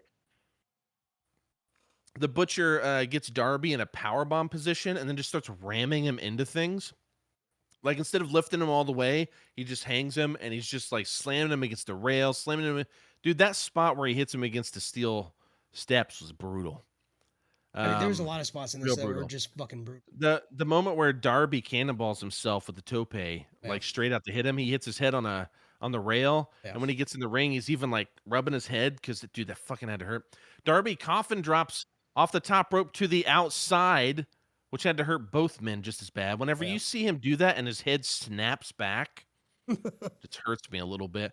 But dude, Darby wins by a fucking count out. And let me tell you why I love this. You know what I'm probably gonna say, Yep. but I love this because he wins by a count out. It's great because we need finishes like that. We just talked about this with Scorpio Sky. We need these rare occasions to happen so we believe them when they happen. You know what I mean? And he did his finisher on the outside. It also doesn't bury the Butcher because Darby technically couldn't beat him. He just had to hurt him bad enough where he would win by countout. So there's still room for that. I would actually love to see another match. I have never seen the Butcher look this good. Yeah. I'm so happy he's there. It makes me. I just wanted to like text Andy Williams and just be like, "I love you so much. You look so fucking awesome." But anyways, the post match though, AFO comes out. Of course, Andrade, comes down to the ramp. Then you have Private Party and the Blade, and then they jump Darby and Sting from behind because Andrade's coming out in the front, and the other guys come up from behind. And then the Hardys come out, dun dun dun dun dun dun dun, and then you have like whatever the fuck he does, and the Hardys come out for the save, duh, and then they return the favor from Dynamite, and then Matt Hardy challenges the Butcher, the Blade, and Private Party to an 8-man Texas Tornado tag match against the Hardys, Darby, and Sting. I don't know how that's going to go. There's a lot of talent in that ring, and there's not enough time for Matt to ruin it for me. So I feel like this could actually be pretty fun. We'll see how it goes. I mean, I'm skeptical. I mean, I have a high bar for Texas Tornado tag matches after Revolution, so this is not going to be that. For sure, do not be confused. This is not going to be that match. But I think it still has potential to be really fucking cool. Especially if the Butcher does what he did last week. Because, man, he looked awesome. Shit, he looked like a monster. He was so good. Yeah, he was awesome. And Darby Scorpio sold him Sky, so well. That's the thing. Darby so sold well. him so well. Dude, did you see when Darby lost the title to Miro? I've seen. Are you watching yet? No, I wasn't, but I have gone back and watched it. Fuck, that match is awesome. Because Darby just can't beat him. There's a point where he looks at Sting and Sting's like, I don't know, dude. Like, give it your best. And Miro still beats him. That's what this reminded me of, where it's like, he's just too strong. He's a new Giant Slayer. Yeah, you out resilience him. You know what I mean? Was that Billy Kidman or Rey Mysterio? Giant Slayer, right? Was the Giant Slayer? I think it was Rey Mysterio. I don't know. Doesn't matter. Chat is Rey asking. Mysterio would make sense though. I think, yeah. Chat is asking, do we think Sting can handle another large bump like he took at Revolution? Sure. He's only 63. Yeah, fuck it. Why not? Let's find out. He's proven. He's 63 is the new 43. You know what I'm saying? It seems to be that way. For Sting only, though. Only for Sting. I don't know. I saw a video of Ric Flair the other day, and I think he could get back in the ring and really throw down again. He was drinking and partying down in Florida or in Charlotte. He had no cares. He was doing the strut outside of his fucking apartment. Dude doesn't give a fuck. He can figure for somebody, I'm sure. Yep. I don't know. After that Dark Side of the Ring, though, that motherfucker's not getting any airtime for a while. But yeah, Sting can do it again for sure. For sure, yeah. I think he can handle it. Though he did talk about on where did I watch this? I don't remember if Sting was on AEW Unrestricted. He was, but that isn't what I was watching. I was watching something with Sting, and he talked about it might have been like Talk is Jericho or something. I can't remember. But anyway, Sting was talking about like he was asked like how do you recover from your matches, like taking bumps like that. Oh, I think it was the after Revolution Scrum or something. And basically he was just like, yeah, it takes like way longer now. Like I have to have more time between those bumps because it just takes me longer to heal, you know? I didn't know Sting he also did said he was press. afraid. Yeah. You should get on YouTube and look up the media scrums that AEW does. I'll have to check it out. It's pretty good because really CM Punk had a gregarious really dude. emotional one. Yeah. I'll have to check it but his gimmick is so different, right? It's the quiet fucking brooding guy. It wasn't always, obviously, the Great American Bash Silent thing. but deadly, dude. Yeah. Well, the old fart is akin to a fart. But when you Wow, think about old Sting, really I good. mean, he was loud and gregarious, et cetera, et cetera. I guess I just never really Just looked a up Sting fucking interviews. cool dude. He is. Yeah, Anyway, his interviews are great. Next segment was Scorpio Sky, Dan Lambert, and Paige Van Zant. Scorpio basically talks about how he successfully defended the TNT Championship and he's going to make history. Dan Lambert backed him up, and also it basically says someone else that's going to make history is Paige Van Zant because she was the first person to sign a contract on Ty Conti's bloody body. And it's also the first time the contract has contracted an STD, which is a Dan, you're better than that. It's a stupid fucking line. Though he's one of those heels that you just want to see him get his ass kicked, and that made me want to kick his ass. So I think it was a good to line. be fair, I guess. he's usually pretty spot on. So and it's very few misses when he's shooting. So he can have that one. Yeah. It's dumb, but Yeah. fine. Everybody gets a miss Same every thing. so often. Yeah, percentage-wise, you're still great. He's still way higher than some people who are champions, like Adam Page. Anyway. Oh God. Anyways, then Paige spoke. I thought she did actually a decent job for being so green. Well, interestingly, in UFC, she is great on the mic because they do the pre-match stuff and there's heat there and they build up the match too.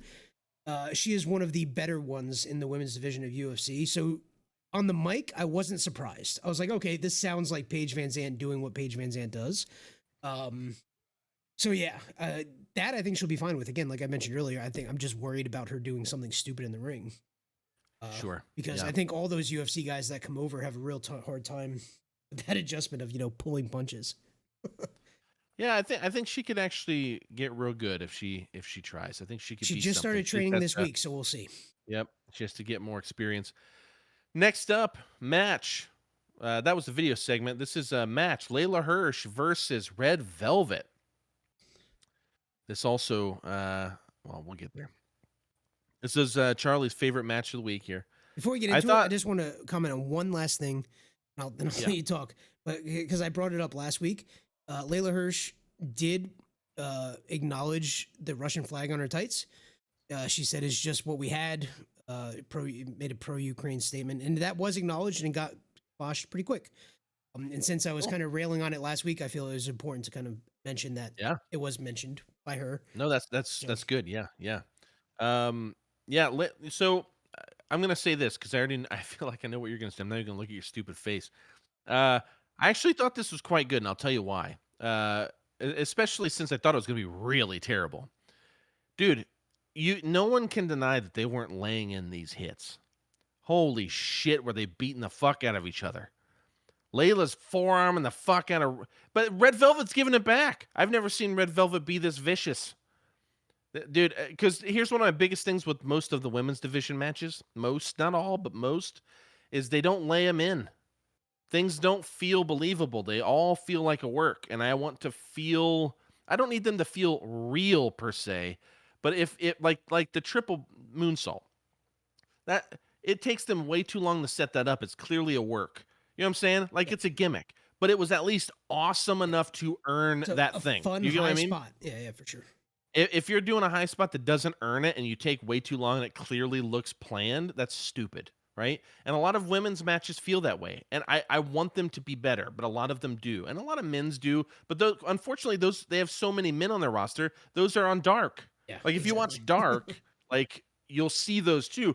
But unfortunately, the women's matches, which I want that representation, I want that there. But a lot of them are that way, unfortunately. But this one, I actually thought they were fucking laying them in, dude.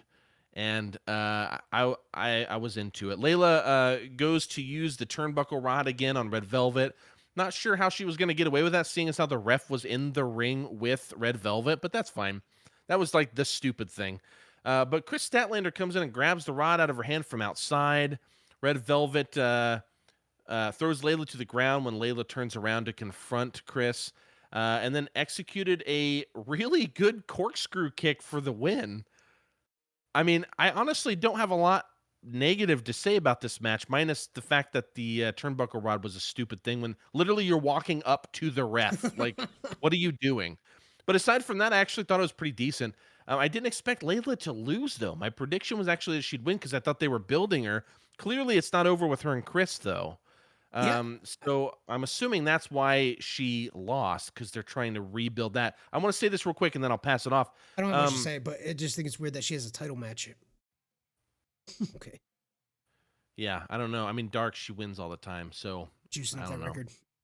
Yeah, I guess she'll fight Chris Statlander again. Chris Statlander comes out looking mean. Still has face paint though. I actually thought she'd be clean. She has face paint, no it's contact. less subtle. It's just like Darby Allen. Like it's just him being kind of broody. Just like a little lightning bolt kind of a thing or something. I don't know. She's not nailing I'm it into anymore. it though. She's not booping people. She's fucking people up. Oh yeah, so into it. So into it. Interested to see how that goes. The next segment is a QT Marshall segment where QT says next Friday will be the glorious day. He says glorious, which makes no fucking sense because he will give Hook a QT Marshall certificate of accomplishment live on Rampage.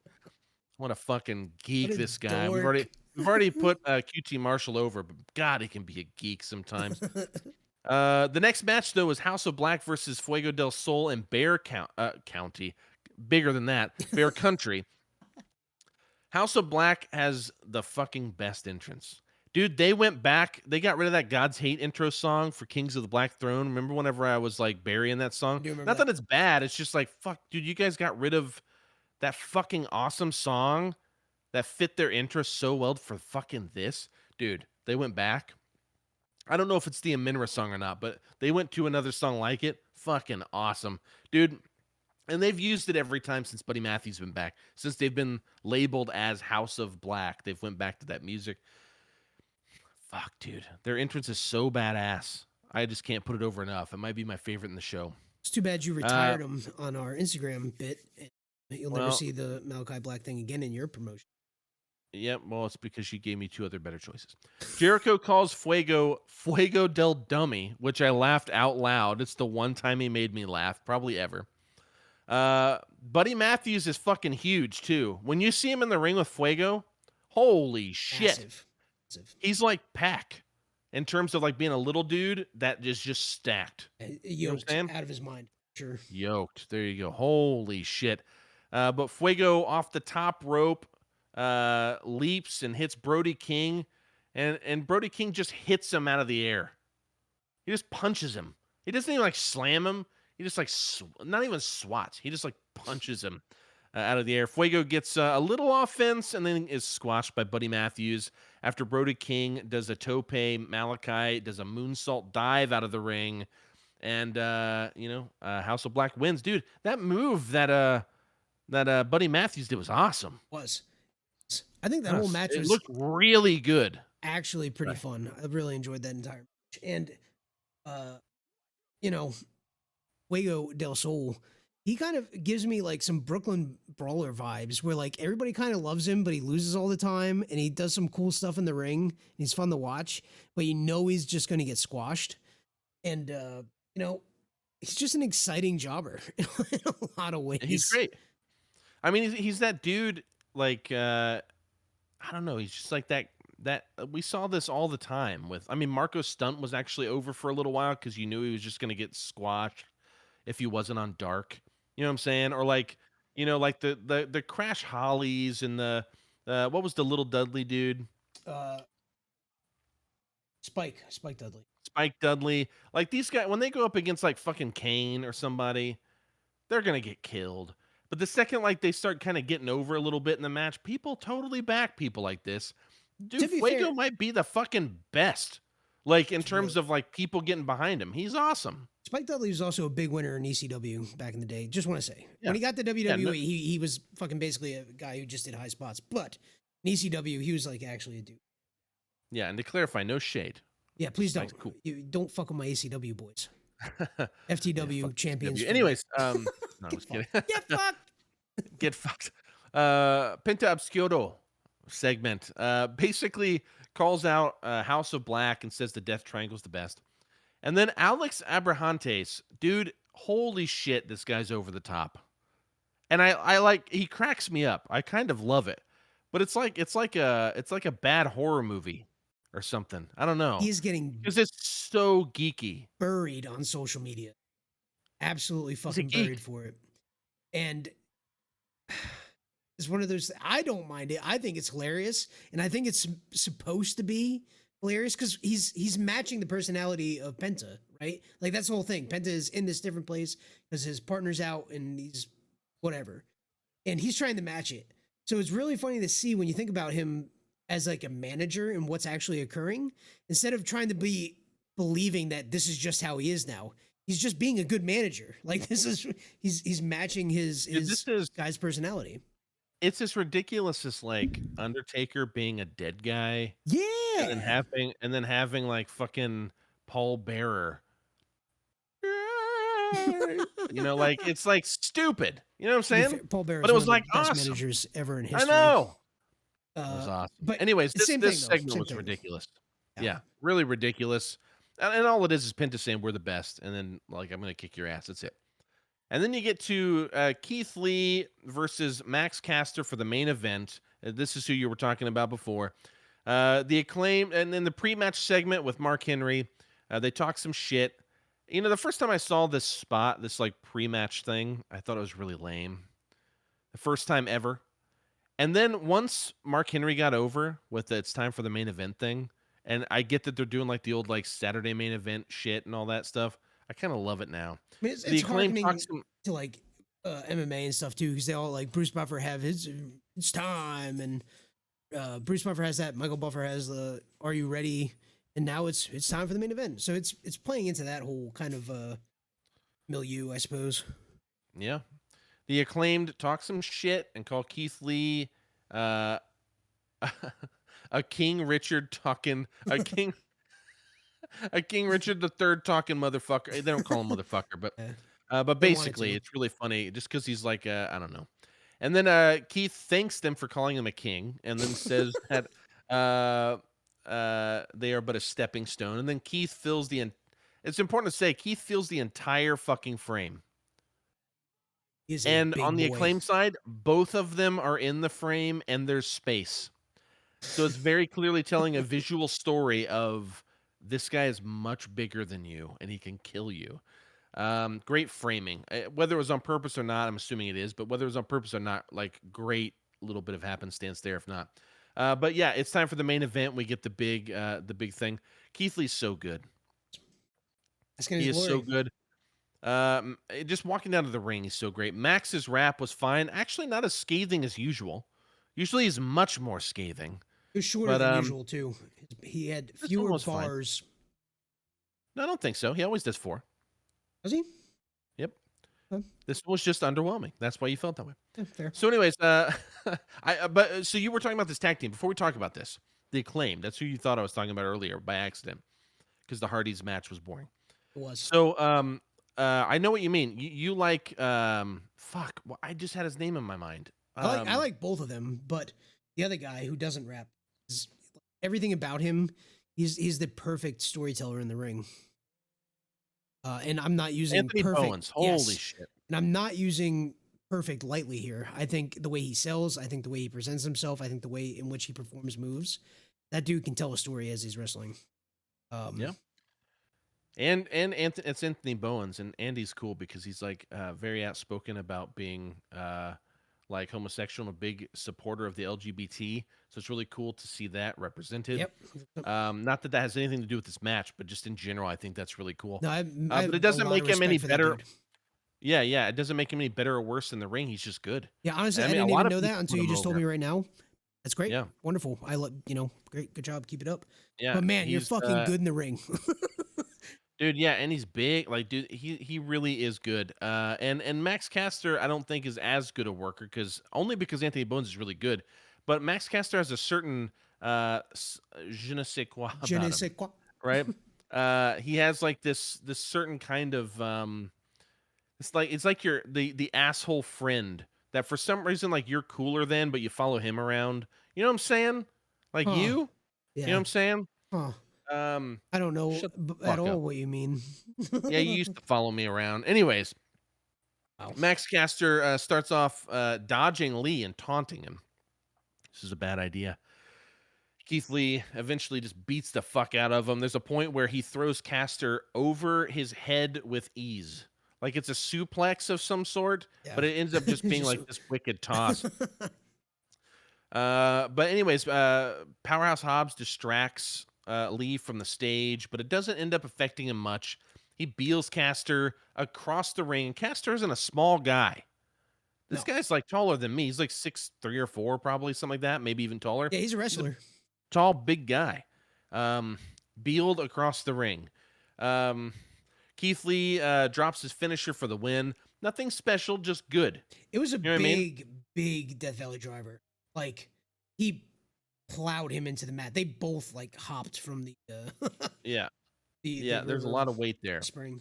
Yeah, I don't know what you call that. Is that like it's like it starts off like a Death Valley, but then it's like a slam. It kind of moves. I don't know. Death Valley slam. Yeah. Anyways, it's a DVD, but modified DVD. There you go. There you go. But anyways, he starts getting his ass kicked by Team Taz, and who comes out to save him but Swerve, as he comes out with an equalizer, as they say. Whose house? He had a chair, I believe. Yup. And yeah, from a deadly beatdown by the Acclaimed and Team Taz, a little team-up action there, but Swerve saves the day. You know what I want, dude? This is random, super random. I want Keith Lee and Powerhouse Hobbs, of course, and I want him to take on some of these other big guys. But, dude, I want to see him. Brian Cage just re-signed for like a year. He got like a year extension. I haven't seen him in the ring since I've been watching.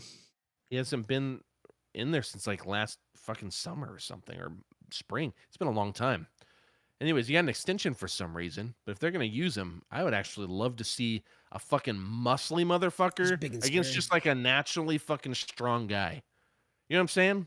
Because they're both huge and agile. When I first started watching, I think I was seeing one Brian Cage match, and I would agree. I think that would be really fucking cool. I mean, Brian Cage is actually, he can be really good. He just hasn't been really good in AEW, unfortunately. I would love to see him get a shot with Keith Lee. One last thing I want to point out about this match, and I haven't fact checked this, but according to wrestling social media, this is true. It is the first time in AEW where two black men have main evented one of their shows. Oh, main evented? That's probably true. Yeah, which is pretty cool. That is very cool. Yeah. And that wraps up Rampage, dude. We got that done in about a little over an hour and a half. That's pretty good. That beats 3.5 hours. It certainly does. But we do have a final segment that we want to do here. That was our review of Dynamite and Rampage. We still want to talk a little bit about these AEW awards. Ooh. And AEW is going to be announcing their winners, I believe, on Wednesday, if I'm not mistaken. 7 p.m. on YouTube, yeah. There you go. Yeah, AEW awards. I put predictions on here, but again, I'm not going to predict. I'm just going to give you the shit I want to win, or I'm going to tell you I don't really give a fuck about whatever the category is. One of the two. But take it away, Charlie. Show me what's up. So, I have them laid out here, and well, you did the graphics for them, but we will just kind of go through in the order in which you sent me. Many of these are referencing things that I've never seen before. So yeah, real quick, Charlie. I wouldn't call Charlie a poser, okay? But nobody was. But Charlie got into this. He was out of it for a little bit. He wasn't really into it that much. I was watching all old stuff for probably 2 or 3 years. I was just watching CZW and WWE Network, like old things. Yeah, and it wasn't until I was like, motherfucker, you have to watch this shit. Now I barely watch CZW. Yeah, this is better. All right, go for it. First one we got, the best mic duel. Best mic duel. I just feel like the second MJF is anywhere on this list, it wins. CM Punk Thanksgiving Eve, good. Britt Baker, DMD, and Ruby Soho. Barely remember it. I'll tell you what, dude. Some of the picks on some of these things, I'm like, why the fuck is this here? I can already think of better things than this. All of these were very easy for me to choose, by the way. I didn't have any conflicts.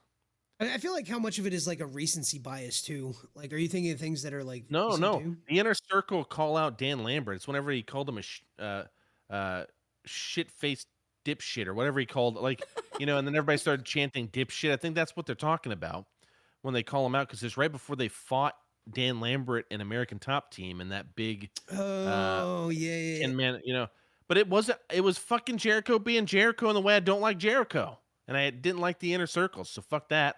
And then Hangman meets Bryan Danielson. That was good, but it's not like a winner. Like, what are we talking? I mean, You should Handman just. on the mic will never be. You're so dumb, dude. That was good. And then the Inner Circle and the Pinnacle have a parlay. Who fucking cares about that? Yeah, And the then Britt Baker and that didn't go anywhere. Why is it here? they had one match and Soho lost. Like, what's happening? Yeah, I mean, I don't understand why these are the choices. Well, I don't know either, but it's clearly MJF and Of course it's some of Put these my I haven't fucking marker seen. up there.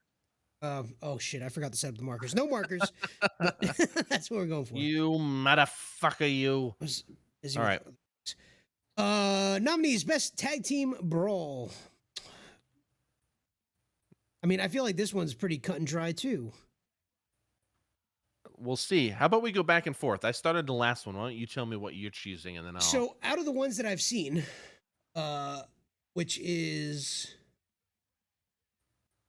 actually all of these, except Moxley, Archer, and Suzuki. Oh, you watched that? You saw that?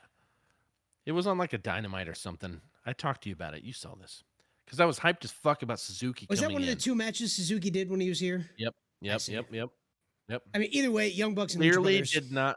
Yeah, that was like match of the. That was probably no joke, the best cage match I've ever seen. It was incredible. So it's like, come on. I mean, these other ones are good. Like I remember the Jurassic Express, Lucha Brothers. That was fine. But the steel cage match, are you fucking with me? Like it was If so Young good. Bucks and Lucha are like a 10, everything else is a 1. Yeah, that's how good that fucking match is. Man, we should go back and watch that and do a along. Dude, I want to cherry pick matches. I think we should just do individual matches. It's great. All right. So we both agree, Young Bucks and Lucha Brothers, because of course that's the fucking winner. Don't even start. I'll tell you which one this one is. I don't give a fuck. That's what this one is. I don't give a flying fuck about this category. I like wrestling. Why are we talking about this? But whatever, to each their own. I literally just put Hikaru Shida because I like all of like her weird outfits because I don't care. I don't think Britsburg jacket's that cool. I don't think Ty Conti's full gear is cool. I definitely fucking hate Jericho's Painmaker gimmick. And then the Super Elite as Toon Squad, I think, is so geeky and terrible. I don't know what the Super Elite thing is. Tell me. What? What is the Super Elite thing? Oh, they dressed up as it was like a whole spot for Space Jam when that movie came out, and they dressed up like Space Jam characters. Yes, you were. It was. I think you were. Go look it up. I don't think it was that long ago. Maybe Double you or weren't. Nothing I don't was know. when I started watching. Yeah, I think that was since then. You should look it up. I would remember Space Jam characters. That came out before Double or Nothing. It was so stupid.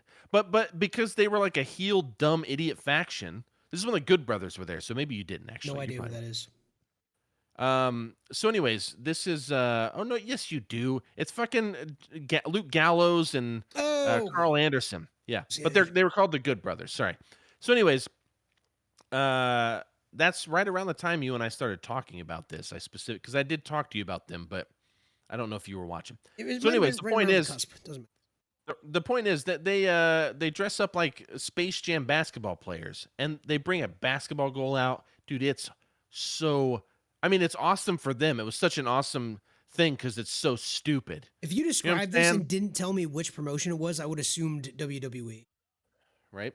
I'm going to go with Britt Baker only because I'm from Pennsylvania. I'm from the other side. I'm from Philadelphia side, but I'll take it. Fuck it. Dude, I don't care about she any was of them. the next one. Yeah, I mean, I don't the give Sheeta a one fuck. is only because it's the most unique to me. But aside from that, I don't give a shit. I'll play my hometown fucking crowd there. Whatever.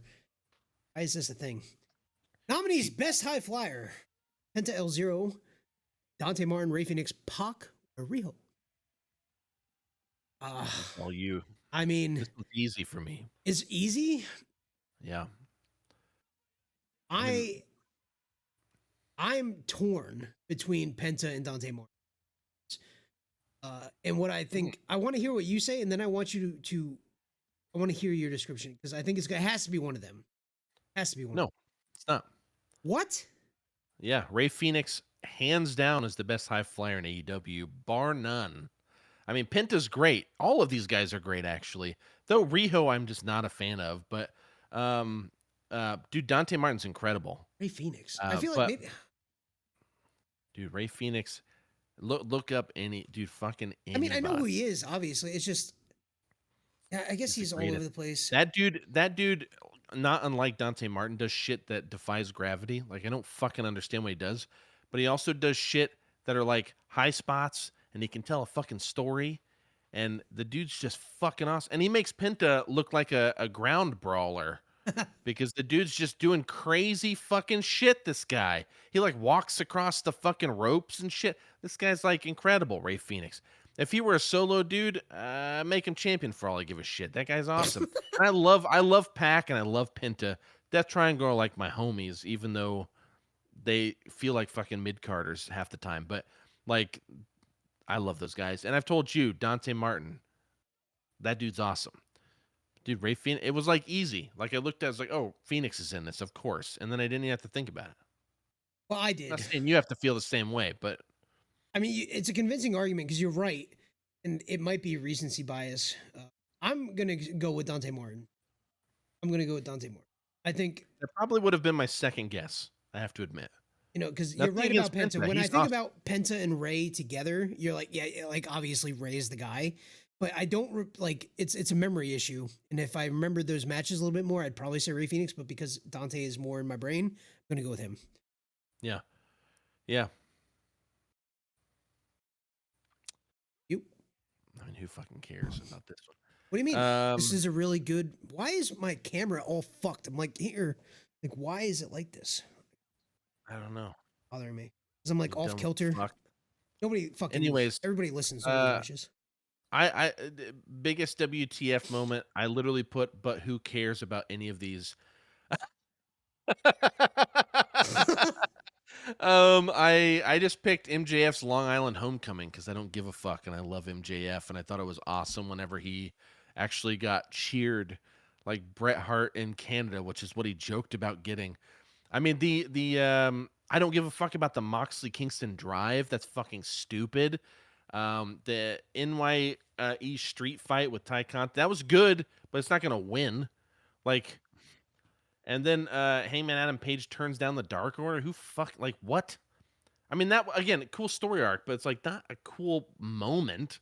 Like, I don't understand. I don't know.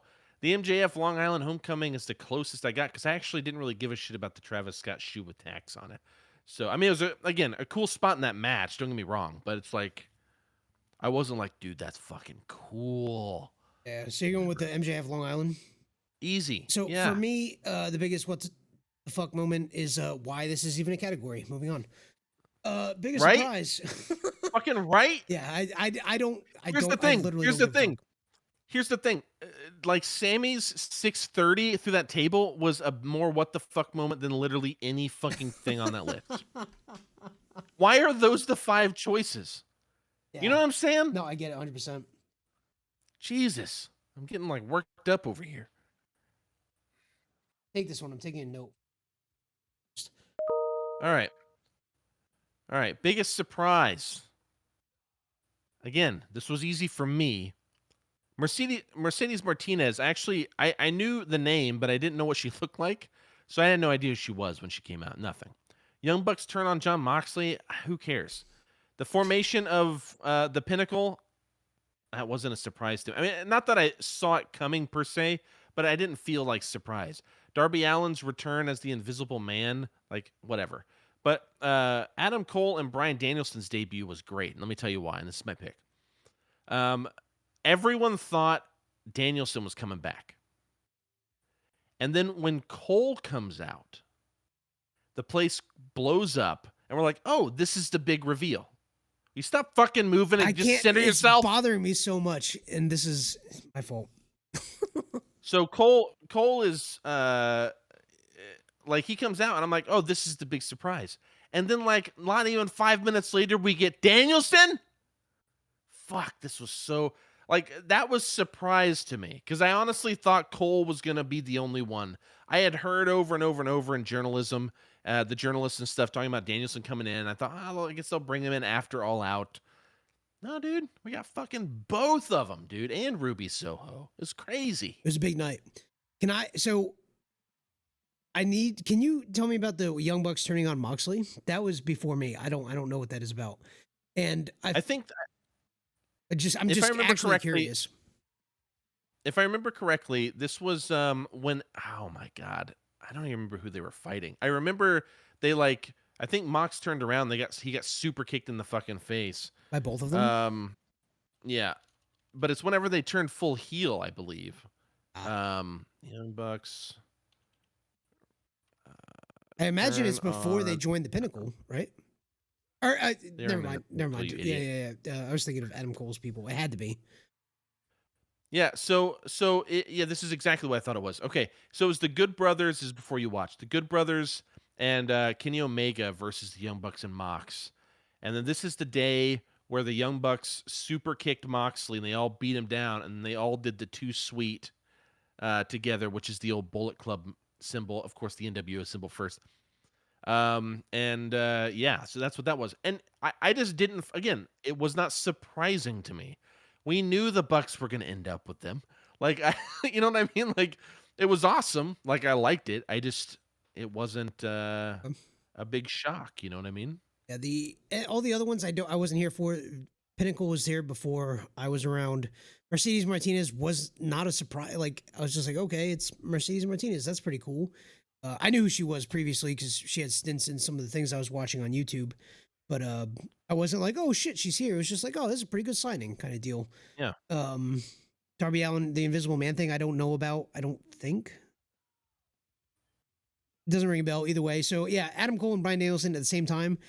That was a big fucking night. And Ruby Soho, I would add Ruby Soho into that because that's fucking cool. I mean, not a surprise. I think everybody knew she was coming over because that's what social media does these days. None of this is really surprises, but it's cool to see it actually happening. It's so funny because I feel like Tony Khan picks all these. You know what I mean? Like, he's just so geeked on them, and Jerry Lynn just sitting in the back, like going through things together. Yeah, and they just want to make sure everyone's represented. You know what I mean, or something. Because I don't understand how half this shit is. Because the Darby Allen Invisible Man thing that he does on MJF, where he's has his face wrapped, he's wearing the trench coat, looks just like the Invisible Man. He's in the crowd. Sounds really dumb. Takes the mask off. This is since you've been watching. You just don't remember it because it's fucking dumb. And then he jumps around, beats the fuck out of MJF. I have no recollection of Darby Allen ever beating up MJF. None. Yeah. And if there was ever an HBO streaming service, Tony Khan, maybe I can go back and recall for us old folks who have short-term memory who can't remember things. If that happens, we're going to start watching all this shit again or something. I'm going to quit my job and we're just going to be wrestling content creators. All right, move on. I'm going to move into your house and do this. I think... I can't remember whose turn it is. You go. All right. Biggest beatdown. I mean... what sucks is, again, I can already think of better beatdowns, you know what I'm saying? So it's Men of the Year send Darby Allen on a trip. It's when they throw him down the stairs. That was cool or whatever. It wasn't a beatdown. Whatever. It wasn't a beatdown. I mean, they beat him up a bit, but whatever. And then Bryan Danielson kicks Colt Cabana's tooth out. I thought that was a work. People still talk about it it's a shoot, which the good thing is it just makes me question it sometimes, which also, is, I guess, it's great for it's great for the storytelling, but it's also not a beatdown. Yeah. He kind of yeah. Anyways, the Pinnacle takes down the Inner Circle and Blood and Guts. I don't give a fuck. I hated that. And then Thunder Rosa takes down Britt Baker, DMD. Okay, but for me, I just picked the Adam Page Bryan Danielson because it's my favorite. I mean, thing. That makes sense, but it's also not a beatdown. It's just a match that goes 60. This is just a dumb category. Who gives a fuck? Yeah, who gives a fuck? I'm gonna make a clip that we're gonna post. It's just all the who gives a fuck categories. Yeah, I'll tell you who gives a fuck. This one right here. Who gives nominees? A fuck? Best Twitter follow. Nyla Rose. I don't follow any of these people. Orange Cat. I follow all of them because I have to for research. Young Bucks, MJF, and Britt Baker. I'm gonna say Britt Baker because why not? I don't care. I Yeah. literally don't give a fuck. I just said MJF because I don't give a fuck. That's literally what I put. I just don't care. I mean, Let me explain this for my social media because I make Charlie do all the heavy lifting with that shit. Here's the thing: when I'm on social media, I'm on my personal accounts. I don't follow people I don't want to see all the time. If I wanna see this shit, I'll get on the Last Week in Wrestling Twitter and I'll just look at our feed. You know what I'm and saying? you're like, I hate this, Medium and then I cool. get off it If I wanna, immediately. yeah, if I want to look at like movie shit, I get on my Medium Cool Twitter and I just like look at all the shit on the wall because I follow all the movie shit on there. On my personal one, it's only who I want to, and I don't want to follow most wrestlers. Yeah. I follow Bryan Danielson, I think. like like there and Kenny Omega, I think, or something. Like there are a few people I follow just because like Kenny Omega's a nerd and I like seeing his video game shit sometimes and stuff. You know what I mean? I do But it's like Kenny Omega. He's good on it. Come on, But you're man. right. Like, I literally don't give a fuck about any of this. And the only reason I see them is because of exactly what you're saying. Because I have the Last Week in Wrestling stuff pulled up on one of my screens at all times just to like see what's going on. On my personal accounts, none of this. None of this. I literally don't care. However, Britt Baker posts every so often. I think she's cool. She can be the fucking best Twitter follow. I don't give a fuck. Sure. I think it works fine. Bless you, brother. Yeah, and you know what? Actually, I'm going to put in my own nominee. MJF Scarf on Twitter is fucking hilarious. He can have, or it can have, I guess. Let's not assign a gender to a scarf. It can have the win, I guess. Who gives a fuck? Best moment on the mic. All right, now we're getting into some that are a bit more fun, especially these last three we're gonna do. But this fourth from the end here, I mean, literally, like, do we actually listen? I was a big fan of the CM Punk returns thing, but that's not gonna be the best. It was the reason that was so great is because he returned. You know what I'm saying? It's not that the promo he did better promos since then. He Like, could why have is came out and that shit the on the one? mat and still would have been a great return. His promos with Eddie Kingston, his promos with MJF, like all of these are better than his return one. Though his return one I thought was perfect for what it was, but it was only going to be as good as it is. Bryan Danielson calls out Kenny Omega. I like that one too, but it's whatever. Like it's not going to win. Britt Baker welcomes fans to Britsburg. The only reason is because she was fucking over in her hometown. Yep. Like, come on. Eddie Kingston is great, but the Miro one it's just as good as anything else he does. I actually don't The know this one, I MJF don't think. I don't know the Miro Eddie Kingston one. Yeah. I mean, it's Is it Eddie just being listen Eddie to and any fucking Eddie. awesome? Yeah. Okay, Yeah. perfect. It's cool, but the MJF one, dude, how many dude, mid is memes. It's You know what I'm saying? it's a cultural thing now, right? Like people use mid the way in which MJF put it through. People who don't know anything about wrestling use mid in this way now, right? I mean, even objectively, if you don't like wrestling, you think the promo is stupid. When you think about the resonance of what this has for, cultural identity and the internet, et cetera, this has permanence now. This is obviously the best moment. Obviously, out of these. I think these last three though, there's room for debate, and this is where I'm interested. where you and I'm very interested in these. So we both agree, as we probably always will, MJF is the best talker in If I wrestling. don't give a fuck, and the best moment on the mic's a fine category, but if I don't give a fuck about the category or the selections, if MJF's in there, I'm probably just gonna choose him. Just pick MJF, yeah, sure. Because we're huge marks for MJF. Please come on the podcast, please. But also, yeah, just make fun of us the whole yeah, the entire time. just Talk shit. bury us. You bury the podcast. I don't care. Tell us we suck at this. Yeah. Don't give a fuck. Just let me talk to you for 20 minutes. Yeah. All right. So nominees for best breakout star male. I love how they word it like the fucking Oscars. This is breakout star Dante Martin, Jungle Boy, Sammy Guevara, Ricky Starks, and Hook. I have a very strong feeling about mine. What do you say? So I am coming in missing about 4 months. So I don't know some of the history of some of these folks and some of the people who have gotten over recently. If you would have asked me a few months ago, I would have been like Jungle Boy, just because I like him the most out of all these guys. Okay. Looking at it now, I feel like it has to be, for me, Hook. He is incredibly over. He has never said a word on the mic. And everything about it, like, he came out of nowhere. He comes out, he does his thing, and he leaves. I think it's an incredible gimmick. I think he's incredibly over purely based on his ring skills, because obviously we haven't seen him speak. Is it breakout, though, is the question. Well, here's the thing. So let me touch on that then, because I don't think Jungle Boy or Sammy Guevara is a breakout.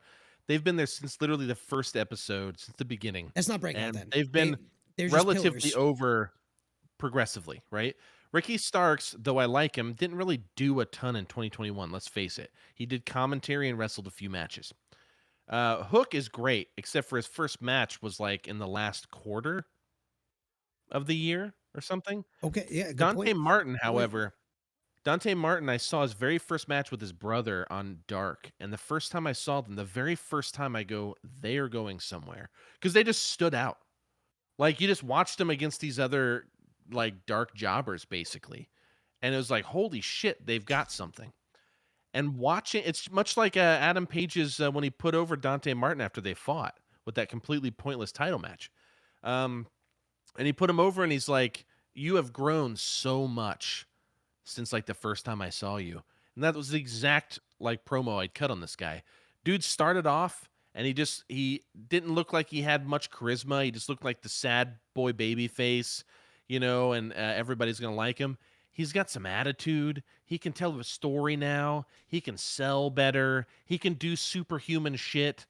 Talking about breakout, I would say Dante Martin. Though Hook, were he to have actually wrestled the whole fucking year, fuck yeah, it would be Hook, because he's my favorite. Like, I don't know if he's my favorite guy on the list, but I'm just saying, like, fuck, dude, he's awesome. Based on and that, he did break out for sure. Based on that, maybe Hook will be breakout next year. But yeah, this is Hook's year, this year, not last year. Based on that breakdown, I am going to change from Hook to Dante Martin. I love both those guys. Ricky Starks, I'm cool on, but Hook and Dante Martin, I'm a huge mark for. And I did not consider the fact that Hook has only wrestled like 2 months at the end of 2021. Yeah. So yeah, Here's that makes the thing, though. sense. I got to put Ricky Starks over real quick, because I feel like he's not getting love because we like all four of the other guys. Here's the thing. He's not doing much, but dude, when that guy's in the ring, like for a pay-per-view or like a special match, when he wrestled Brian Cage, that dude looked like a fucking top guy. And I'm just like, fuck, dude, this guy has some serious like talent. He's decent on the mic. He can actually be really good. But at worst, he's decent. You know what I mean? Usually he's pretty good. And but dude, he has a certain believability. There's a point where he actually power bombed Brian Cage, because Brian Cage got on the ropes and he slipped out from under and lifted him up. You know what I mean? And he did a drop down pin power bomb, right? And he's like screaming at the ref to count, and his face is the most believable thing I've ever seen. You know what I mean? It's like, dude's got talent. He just didn't do shit. So, I mean, that's fair, and that all sounds great. I think it's also important to note that he is an elite company of one of only 5 other FTW champions. Taz, Sabu, Brian Cage. Too bad FTW doesn't fucking matter. So how about you go fuck yourself? We're both in agreement. Dante Martin. Yeah. Omni's best breakout star, female. This is where we're going to disagree. I think so, 100%. You already know I'm going directly towards Chris Statlander. No question out of any of this. No. Statlander's been around since before then, too. I don't think she did enough last year. I don't care. She's the best person on this list. Well, she might be the best performer, but when we're talking about breakouts, Jade Cargill was easily the breakout star of the year. She wasn't. She was forced over. No, dude, no way. She actually moves the fucking needle, dude. You're wrong. You're just wrong. I mean, you can act like you're not wrong, but in terms of breakouts, Ty Conti hasn't broken out. Moving the needle doesn't mean anything. Not true. Ty Conti actually has progressed a lot, but still not great. Jamie Hayter can put on a decent match, but still not great. I don't get the Red Velvet thing, though. I did like her match with Layla Hirsch. I've already said that. It was one of her better matches. I've seen her be good, but she's still like, there's just something missing that maybe with experience she'll get. Again, Jade Cargill's green as fuck, but in terms of breakouts, Chris Statlander's been there since like the beginning. She's not like a breakout star. She's just always been, and she didn't really do that much last year. So She you're did doing it everything. because she's the only one you like. I mean, being forced to break out is not breaking out, right? Like that's You being tell giving. me. That's being a. You That's tell me giving how a, she's being a forced. sledge. She's just put over. She's charismatic, sure, right? She's incredibly charismatic. She has great presence in the ring, but she's not interesting to watch, right? If it wasn't for her just crushing everybody every time until recently, she wouldn't be over. I haven't seen the beginning of it, but I imagine it's been the same because I imagine she was worse then than she is now. She's not, it's just not. I don't see what everybody or what you're saying about it. Like, how'd she break out? She was put in that position to be this person. That's not breaking out. Being handed a thing. No, I think the important thing to recognize is that not only I won't say that Jade Cargill's over because she's definitely polarizing. I mean, there are people that really don't like her, and there are people that really think that, much like me, she has something. She's green. She needs to work on She it. needs Totally years. agree. She needs years. She needs matches. Real which matches. goes along with what you're saying, but I'm just saying, like, she needs to work because she's had like 30 fucking matches. You know what I'm saying? And doesn't look good. See, I just disagree. I just don't think she's that bad. I think she's gotten a lot better since she started, which, like you said, you weren't here when she started, and you're right. She was worse. Yeah. definitely And I'm worse. cognizant of that. I get that. However, I don't feel like she broke out of anything. Yeah, but Chris Statlander didn't break out of anything. She's not fucking that over. I don't care if she's over. Either, but none of the people on this fucking list are that over. She's just better. Like, it should just be who's the best female I agree. star. I agree that Chris Statlander is the best on this list. Yeah, and that's what it should be because Breakout, I don't think any of them have. Who gives a shit about Red Velvet, Jamie Hayter? Like, I still think the best evidence is Jade Cargill, but I agree with what you just said. I don't think any of these. I think it should just be the best. Yeah, and then at that point, most of these people wouldn't even be on this list, which is probably why they did it this way. But then we'd have Thunderosa, and Ruby Sohos, and yeah. And when you put Ruby Soho in here, I might even be leaning towards that. She's been spending a lot of time on Dark, but I think she's very, very good and very up there in terms of in-ring ability. I think she's a top-tier female athlete, and I would like to see her do some more. So all right. I hate this fucking category. That's why I went the way I did, not because it's actually true. And finally, Wrestler of the Year. Yeah. You want to go? No, I started the last one. Oh, okay. Okay, I'll go. Wrestler of the Year. We're talking about 2021. Why is Miro on this? Dude, right? I think Miro's cool, and I'm all about the Redeemer. I love it. But I love dude that. hasn't done shit. Like, dude hasn't done shit. He's injured, right? That's why he's been gone? I don't fucking know. I don't remember. You're the social media guy. You need to follow. Nobody fucking talks about him. I don't know why he's on here. I actually like Sheeta, and I would put her in like the female division. Like, I like her, but I don't understand why she's so over. But I'll tell you what, if you watch her and then you watch like that fucking Layla Hirsch pay-per-view match, you'll see why Sheeta is among the tops, right? Not as good as any of the people we just named, I don't think, but I do think she's like pretty good. But of course not going to. Darby, of course not. So it really comes down to like the top. And of course I'm not going to pick Adam Page. But then you have Bryan Danielson, but he came in at the end of the year and he had every match he did was fucking gold. However, I take that into consideration. And Britt Baker's reign just wasn't as good as Kenny's, and I got to go with Kenny. Kenny was the belt collector, which I think you hated that gimmick. But the thing is, he was on multiple brands. He was the champion on multiple brands. He toured the world and was the best. He was fucking over, and he had a great title reign. Out of all these people, I don't know. Kenny was pretty easy for me to choose, even though I'm biased to Bryan Danielson, and I like Britt a lot, but Kenny's my homie. I agree with you. And that's hard for me to admit, as it usually is, because I often like to go with my heart rather than logic in these things. Britt Baker is my favorite out of the people on this list. And no, I didn't. What? Say that again? Weird. Why? I think she's awesome, and she's from Pennsylvania. Oh, she's cool. Yeah, she's cool. Don't get me wrong. Yeah. You're right. the belt collector thing was happening when I first started watching AEW, and I wasn't in on it. And for me, it was like, this seems kind of gimmicky, like beyond gimmicky. But as I learned more about Kenny Omega, and I knew a bit like from seeing shit on YouTube, but without really following storylines and understanding characters, you just watch matches and kind of getting where it came from and how this story brought in several different promotions and played out in several different areas. It takes a special person to pull that off, and I don't think anybody else in the wrestling world could have. Despite me not liking it, I appreciate for what it was and what that gimmick was and what that story was.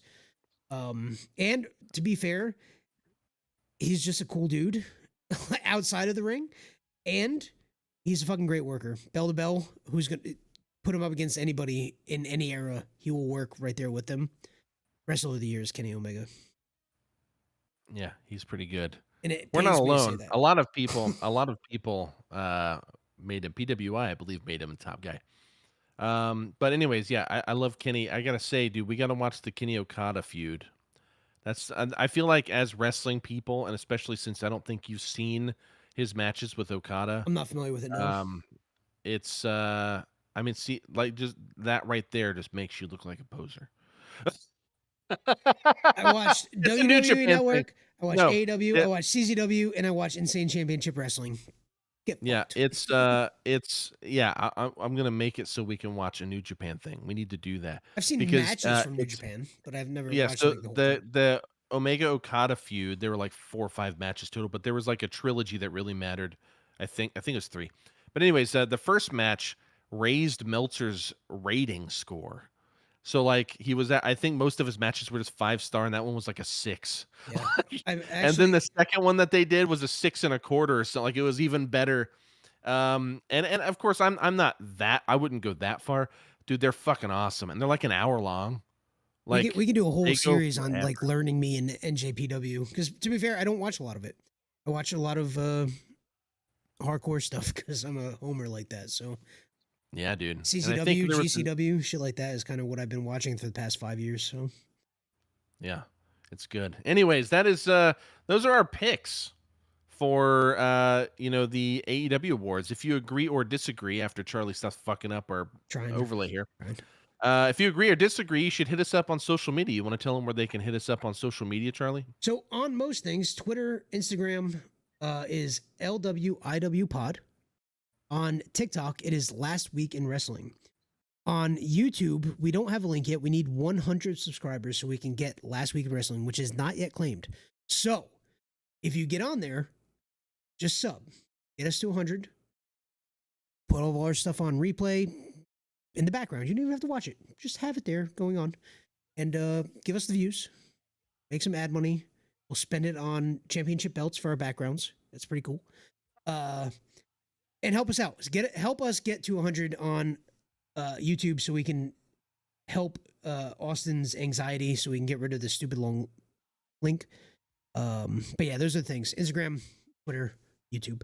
And our link tree is down below, which has links to everything, including our personal accounts. You know what else is down below, Charlie? I do. I'm not talking about your dick.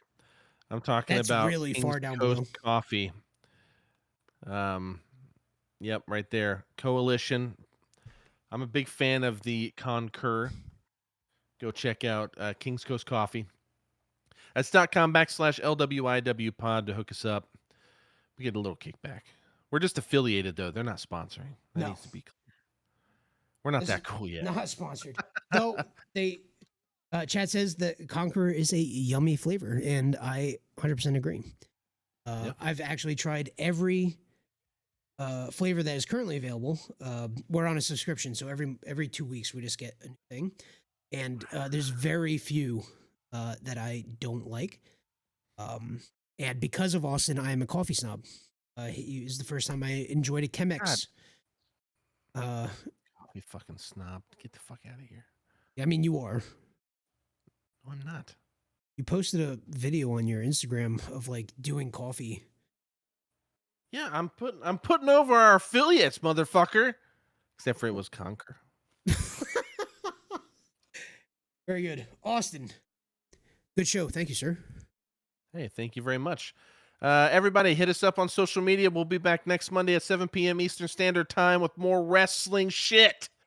So come hang out. Charlie, send us off. Or Later. change the thing Yeah, so we're done. I'm changing the thing. I wasn't ready for send off. We changed the thing. We're professionals.